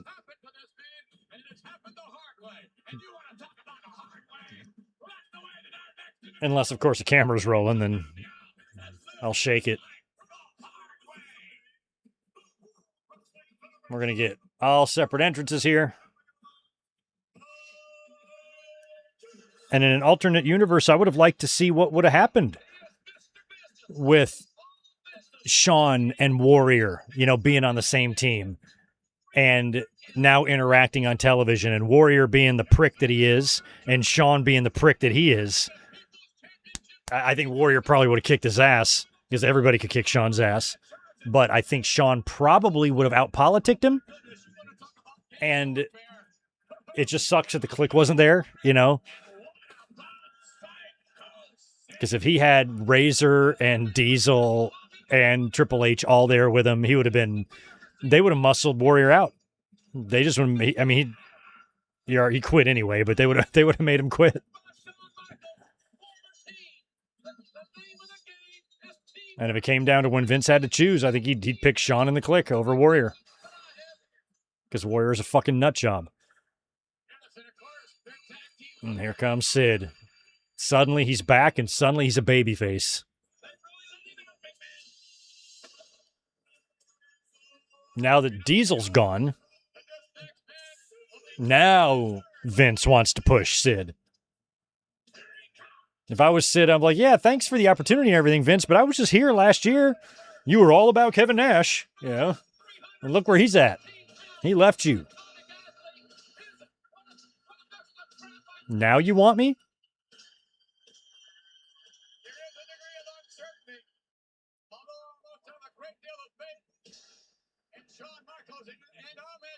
And Sid would still wind up going back to WCW and winning a championship over there a couple times, right? Like 99 or 2000. Whenever that was. Very short list of guys that held the big gold and the winged eagle. Not big.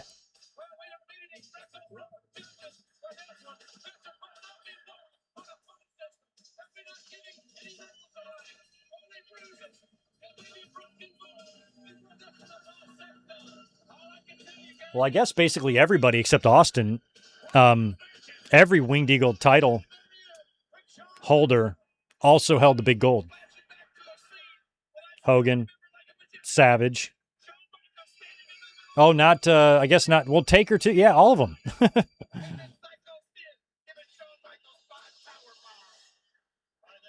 Hogan, Savage, Flair, Taker, Sid, Brett, Shawn.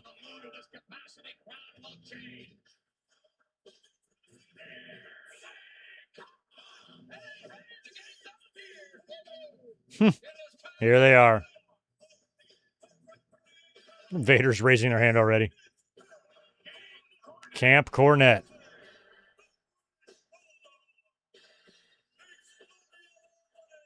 I guess at the time I didn't hate Vader's theme. That was pretty solid.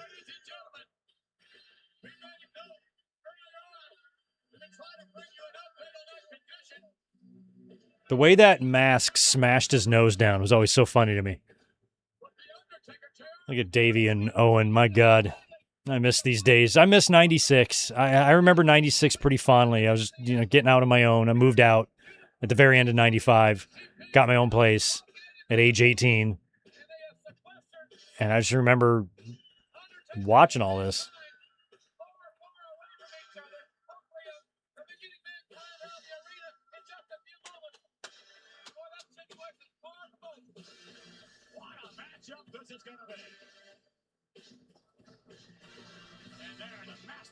The Mastodon. God, Vince. Remember Cornette told the story about Vince wanted to change Vader's name to the Mastodon? Like, it's just, the examples of Vince's stupidity is longer than Jericho's list of holds. It's unbelievable. Kids today like to say that phrase needs to be studied. Vince's idiocy needs to be studied. Like, you can find examples for days in weeks and years of him being just unbelievably stupid. At the end of the day, he's a trailer park little hillbilly who's dumber than dirt.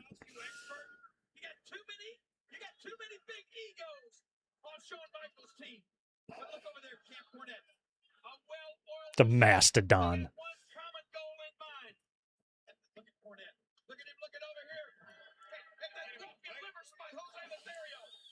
That walking liver spot. Jose Lothario. God damn.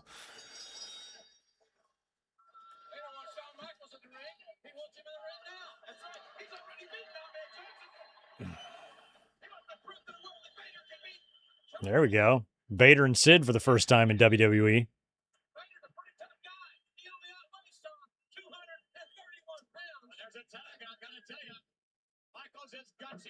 I liked this gear on Shawn. One of my favorites.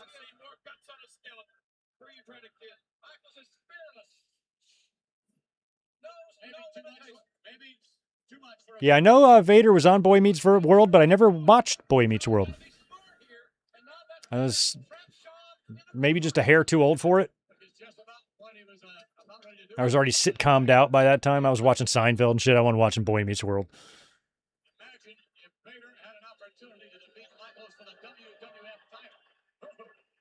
But if I was 4 years younger, I probably would have watched it. I have watched some clips.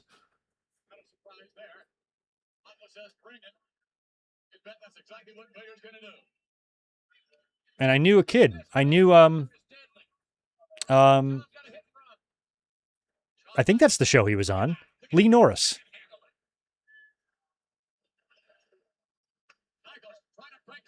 I knew him a little bit when we were kids. I taught him how to bowl. And then I reconnected with him when he was in his 20s. He rolled into my restaurant one night, sat at the bar by himself. And I was managing the place. And I walked around, I'm like, Lee, do you remember me? He goes, oh, yeah, when you were a little kid and we did or whatever. And he was just in town filming a movie. He played like the little nerdy kid on one of those sitcoms, and I'm pretty sure it was Boy Meets World. Nice.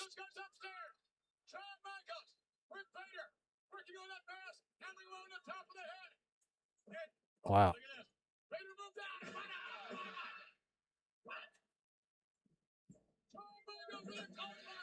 It's a shame it didn't work out between Vader and Shawn, because I think it could have been good.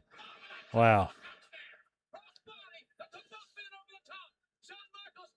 Now, I'm wondering if the Warrior wouldn't have... Oh, wow. Wouldn't have left, and like they never brought Sid back in, and then Shawn had the thing happen with Vader at SummerSlam and didn't want to work with him anymore. who they would have replaced him with. Because they just gave Sid the spot. But what if Sid wasn't there?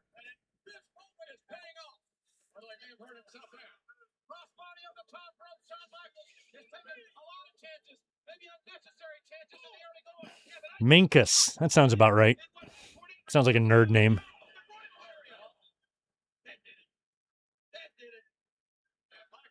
Minkus.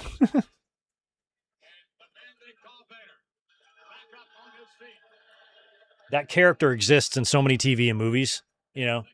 Like every kid's movie has got a Minkus, you know? Even when we were talking earlier about Honey, I Shrunk the Kids, the one son is a little Minkus. They're fucking everywhere. What's the other Rick Moranis movie with the little football players, the kids? There's a Minkus there. You can see them everywhere. Fucking Screech is a Minkus.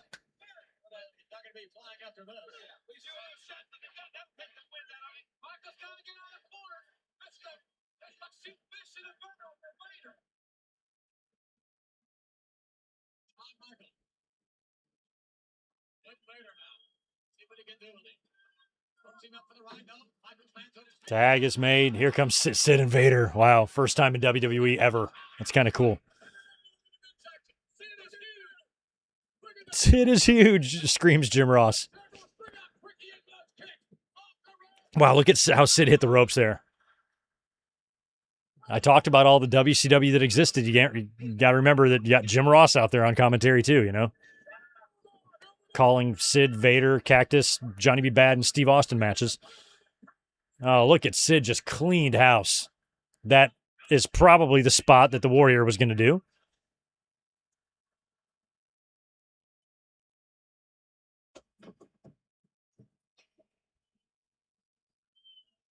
Look at them chest bumping.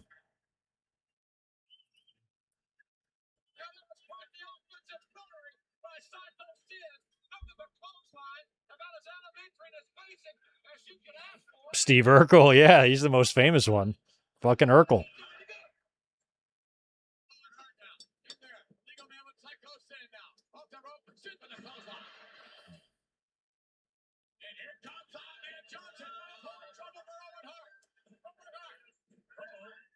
Oh, ow, right on his arm, too. Jesus, be careful with Owen, Ahmed, for fuck's sake. Oh, that is just brutal. Absolutely no training. It didn't look like. Those were awful.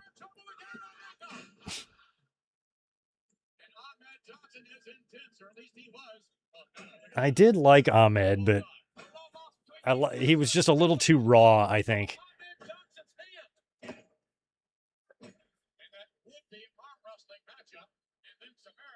He scared the shit out of you sometimes. Goldberg was like that too, but Goldberg made a better name.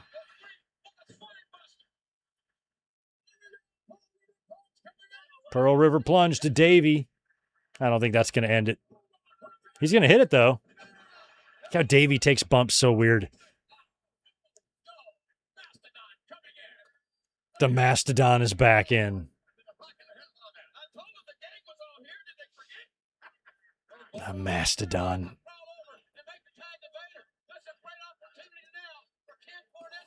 Owen was doing the cast thing. He was kind of Bob Orton, the cast, because he had it on forever. He'd take it off and shit. I don't remember where it originated, actually.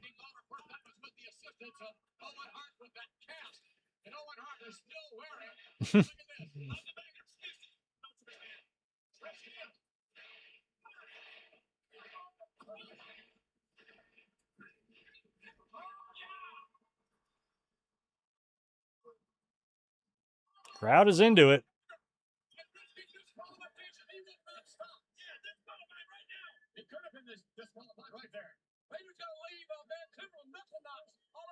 It's so crazy that the contrast in the two companies. I mean, the NWO was just starting.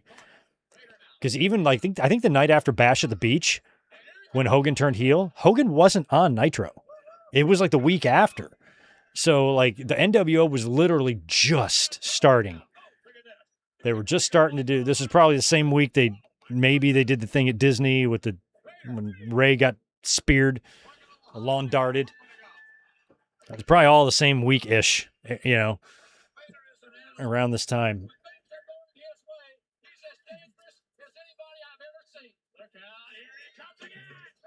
Oh.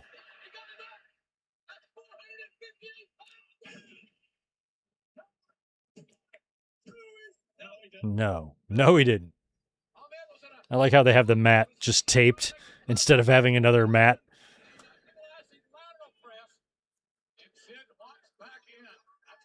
Well, I guess you can't have another mat because in those cases they'd be tied on top of each other and you have to cut through all of them. So I guess you have to tape it.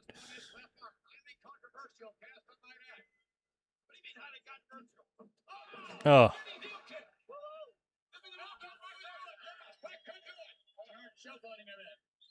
Chris Ludek, what's up, bro? Thanks for the $5. 100%. If Vader stayed in WCW, he would have done the deed for the Giant.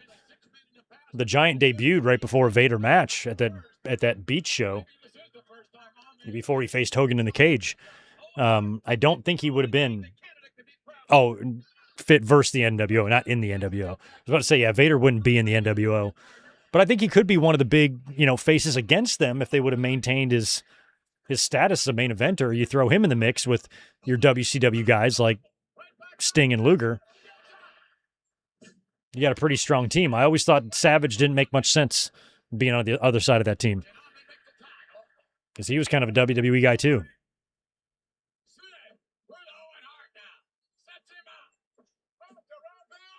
Big boot.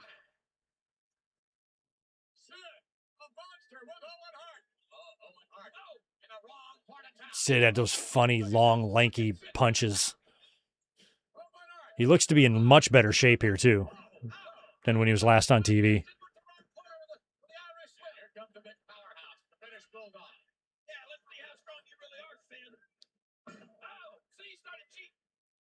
Now, Sid and Davey, they were out there together. Oh, during the debut of the Shockmaster, I think. I think Sid was out there. We know Davey was because Davey, you could hear Davey when he fucking fell. But I think Sid was there too. Look at that kick out. Now that's a kick out.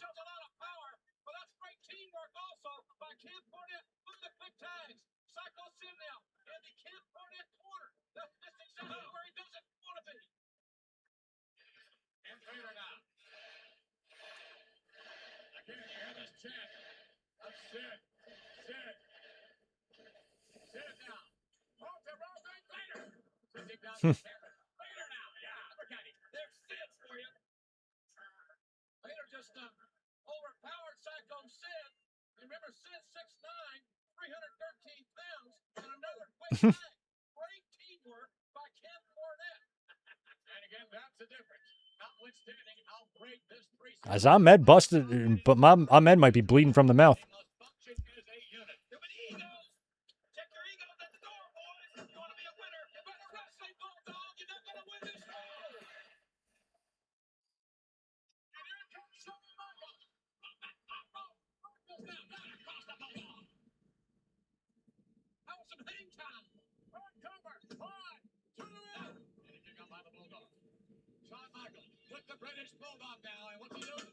Oh, forget about it. Oof, that made a lot of... The ring is very noisy. There's a lot of clinking and clanking.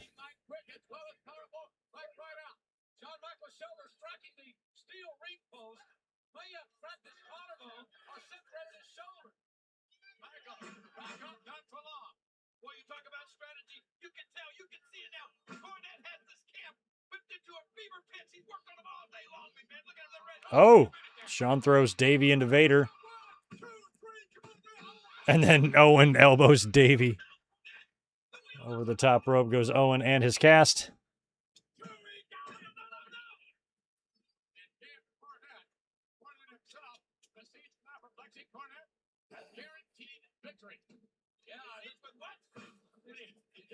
Now you're going to back out on his behalf, right? He didn't really guarantee it, did he? Yeah, look at that. Shawn Michaels with an elbow. Sends up Owen Hart now. Owen Hart from the far side back. Yes! I thought he's playing. Mm.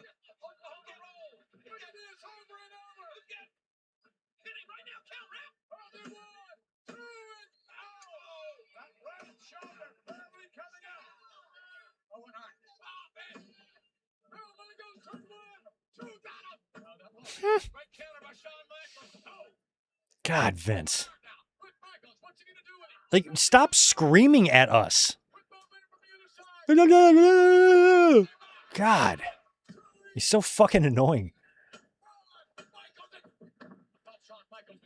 No, you didn't, Vince. You never thought Shawn was pinned. Shut up.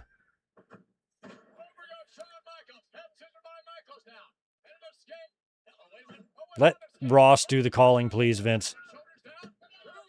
Nice bridge. Look at Owen. Small package? Nope, clothesline.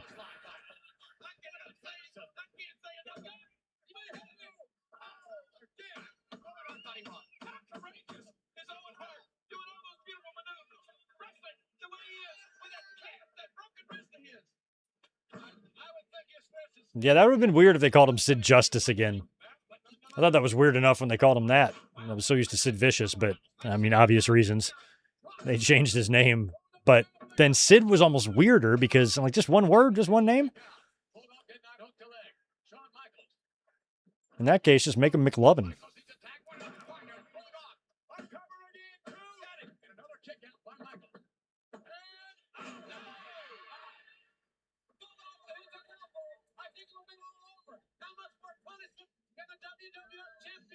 I don't know, Jim Ross.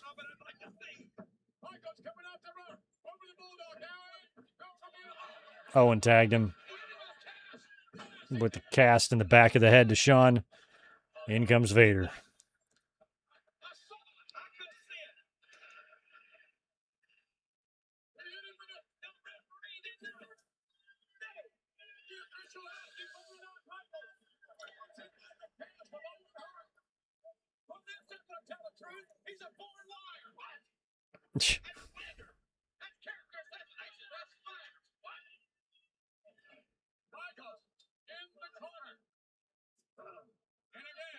Oh, Vader is just peppering Shawn.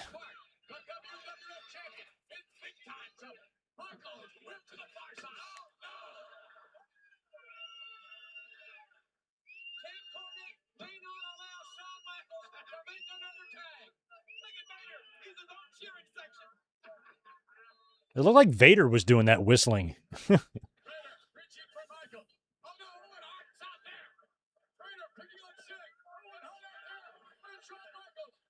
Vader distracts the ref. Owen's doing something to Shawn. Oh, just throwing him in. Just helping him. Helping him out.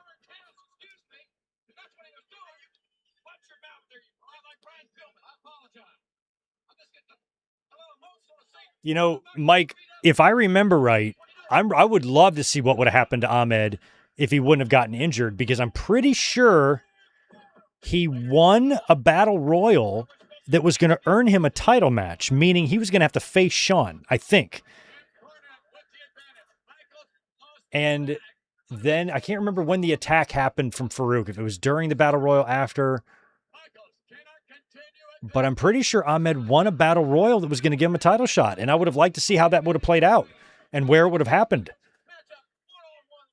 But I could have that wrong. But that's just kind of the way I remember it. Shawn would have beat him. But Shawn was probably looking for a new buddy, a new Diesel, a new big guy to play off of.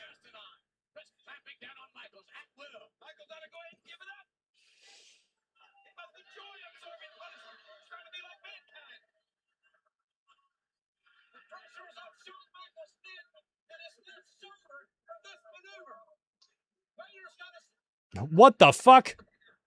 Oh my God, a dude just done running the ring. He got all up on the ropes. And he got taken out. Oh, that's great. You could see some movement going on. I have no idea what was going on. He jumped up into the ring. Oh my God.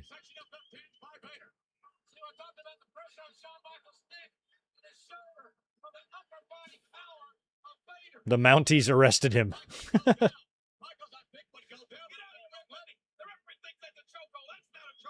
Yeah, this was much later. Vader crushed Gorilla on Raw right after the Rumble, like right after he debuted, because I think he still had to get like some surgery or something. So they debuted him at the Rumble, then ran the angle where he got suspended. And then he'd be back by Mania, I guess.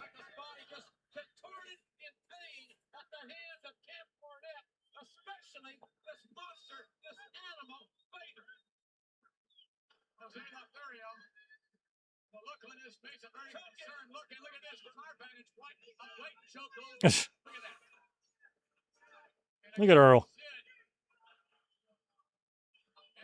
He's bossing Lothario around.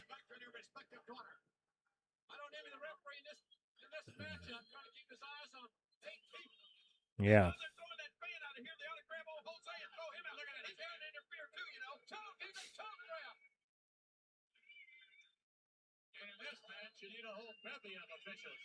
Earl, like, look at him here. He would lose a lot of weight by the time he get to like 2000. He was a lot slimmer. About 4 years later. Unless that's Dave. I don't think it is, though. It's Earl. Uh-oh.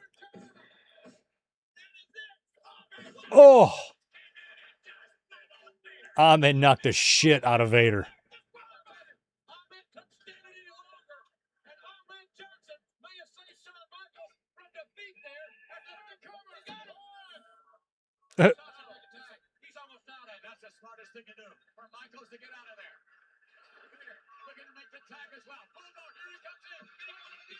Oh, they got him.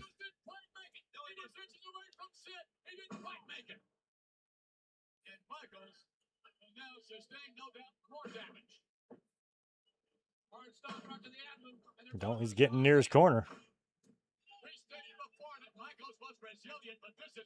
Wow. Pile driver? What's he doing with him? Razor's Edge? Backbreaker. Wow.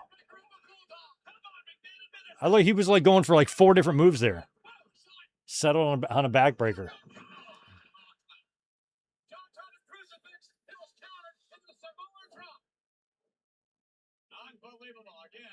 Davey Boy Smith, the noted Samoan. Oh. Bulldog bumped funny, but he bumped well.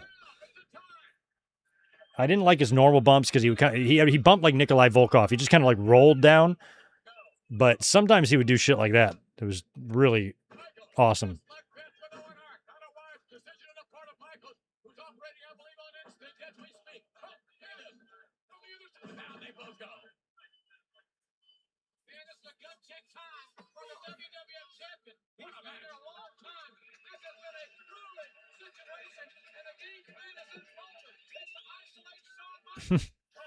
Yeah, not the brightest fan. Probably the brother of the dude who jumped in at the end of the NWO speech or Hogan's heel turn and got head stomped by Scott Hall.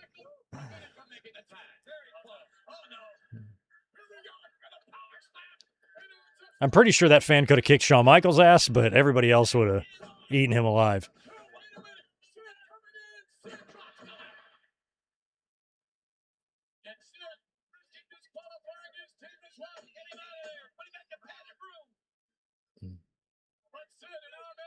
Like, if you ever asked me, hey, good mic work, do you think so-and-so could kick Shawn Michaels' ass? The answer every time will be yes. Doesn't matter who it is. Yes, they could. Everybody could kick his ass. You, me, your mom, Tito. Vader and Ahmed. Watch out, Earl. Oh, Earl didn't see the tag. Oh no. And they are mugging Shawn.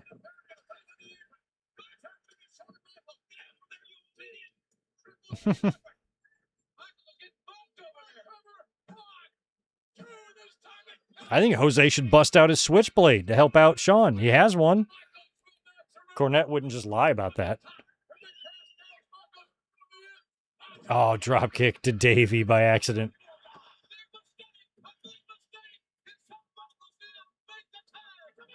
Oh, and blast his brother-in-law.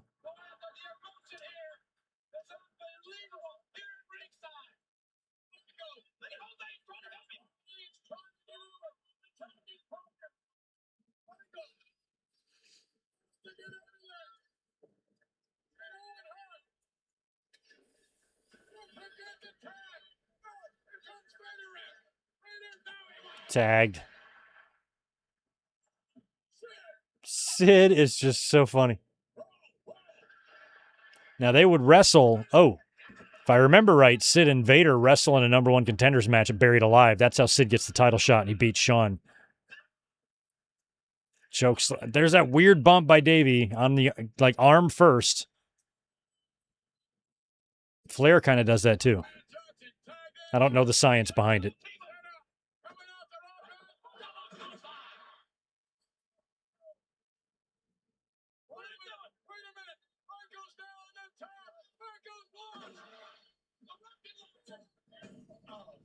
Davey in at 1.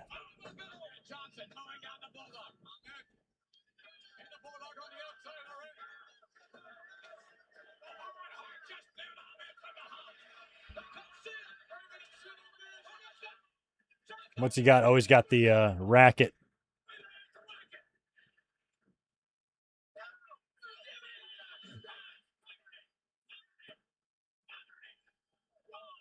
No, Vader's going to kick out strong. Or pretty strong. I can't believe Vader kicked out of a tennis racket. Wow.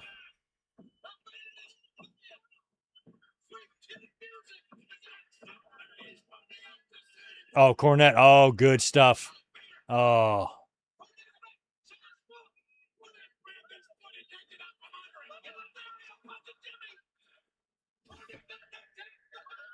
Boom. Vader bomb. And Shawn is pinned. Champ is pinned.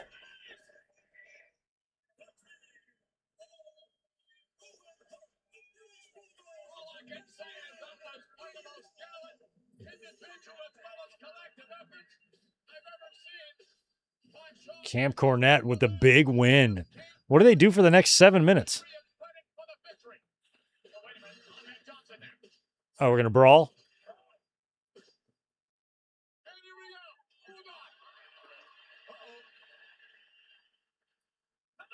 Oh, so this is going to be the 1996 version of Hogan Must Pose. Baby faces are going to lose, but they're going to get the last word here. Another power bomb. God, Owen takes a lot of these. He had to take a bunch from Nash.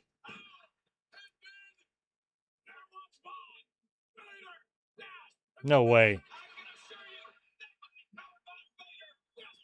Vader's going to get out of that.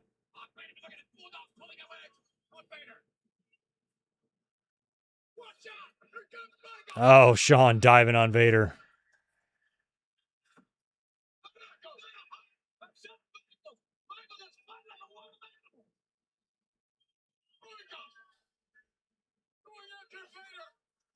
Camp Cornette steals a big one. And Shawn loses a main event in 96. That's rare.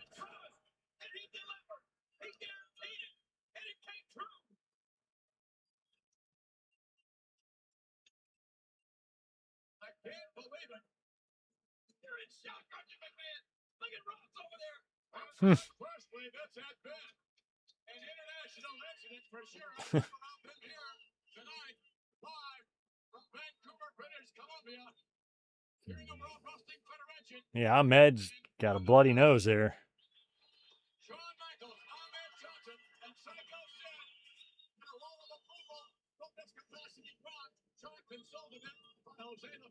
Shawn's consoled by Jose. Jose's always there for him.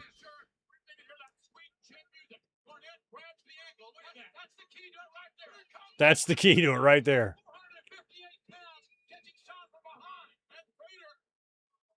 Jose took out Cornette, but it was too late. Oh, now they're going to pose.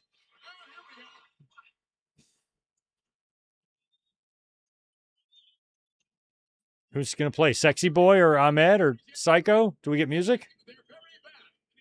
I wonder which one. Probably. You can't play Sexy Boy. Shawn lost.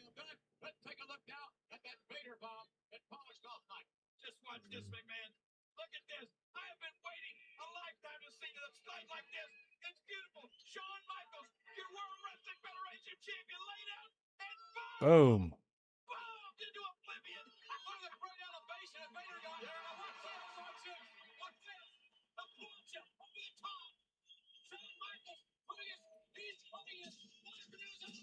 Sexy boy plays.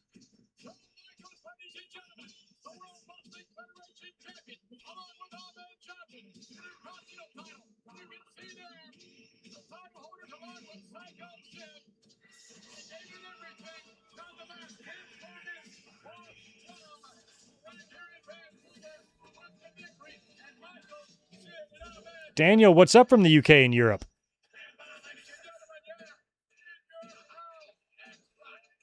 Mike, appreciate the 5 from you. Oh, we got to watch this too. Hold on. This must be what do they call it? The bonus or extra or something like International Instant Extra. Okay, extra. Let's see what's on the extra. What's up, Michael Hayes and Gorilla?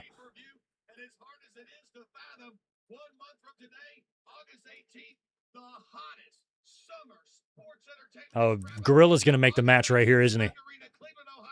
SummerSlam. Is there any matches that you can make us privy to that you have on your mind of signing? Well, after what I saw here tonight, there's one match that sticks really out in my mind. I've made the match already. We've got to settle this thing once and for all between Mankind and The Undertaker. Oh, okay. These two guys are out of control. You know, they started out in the ring. They fought through the entire building, ended up in some boiler room. You know, it won't be a conventional type match. No ring is going to hold these two guys. So we'll start them out in a boiler room somewhere and let them go and see what happens. Wow, they're going to start out in a boiler room. Absolutely, that is official. Well, SummerSlam will be... I like that idea better than just the boiler room brawl, because they do just start out there. They fight through the building and wind up in the ring, but... That's how much you did? $7, $8, $9, $10 million? That's a lot, Cornette.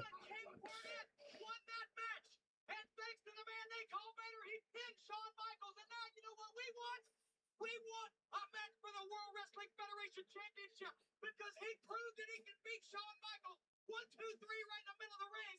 So now, if that stinking coward and that no-good sidekick of his has the guts, they can put the championship on the line. I guaranteed the victory, and lo and behold, the prophecy came true. Camp Cornette is victorious, even though you beat me half to death, Jose. You can't wipe the smile off my face, but we're going to wipe that belt off Shawn Michaels' waist. All right, ladies and gentlemen, thank you so much for joining us. All right, so Gorilla doesn't make the match unless he does here. August 18th, when WWF presents SummerSlam. All right, that's going to be it. So he does not announce the match, but they would. That would be the match that we would get at SummerSlam. Now we get a little post-show video package. While that's playing, I'll knock out these supers. Mike, appreciate the 5. I still remember watching Raw when the fan jumped in the ring and pushed Eddie off the ladder. That was a crazy one. There was that one where the guy came in looking like a Shield guy, right? That was just, maybe 10 years ago or something. That one was crazy. There's been a few here and there. We've watched a bunch of them happen, too, on these watch-alongs. Garrett's got 5 more. Appreciate that, man. Alternate Bash at the Beach 96 booking. If Sting had splashed Luger on his titanium forearm in the corner, would he have been the one gurneyed out? Maybe.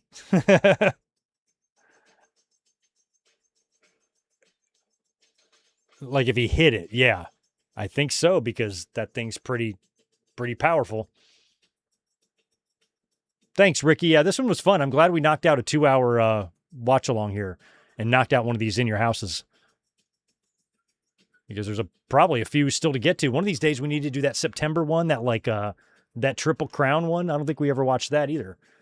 We've watched a lot. We got to knock out all the in your houses at some point as well. So, all right, this is wrapping up here on International Incident. I want to thank y'all for hanging out this evening. I think the plan is for me to be up here for Raw tomorrow, unless for some reason I'm watching the show and it sucks ass. But I think we'll come up for a review just to kind of get back into the groove. That'll at least be the plan. But that could change. I'll talk to Elizabeth and we might want to go do something instead. We'll see. But keep that in your mind. Ooh. Oh, the timer was muted. Oof. Nope. Stop it.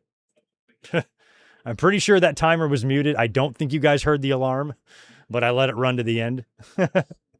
And remember that first time the alarm buzzed, but I muted it, and I don't think you heard it. So I think if you did, you'd be telling me right now in the chat. I think we survived that one. All right, guys, you have a great night, and thanks for being here for both the podcast and the watch-along. If you didn't catch the podcast, please check that out, and drop a comment below, and give the video a like. And we will see you tomorrow night after Monday Night Raw. Probably. Y'all have a good one. Peace.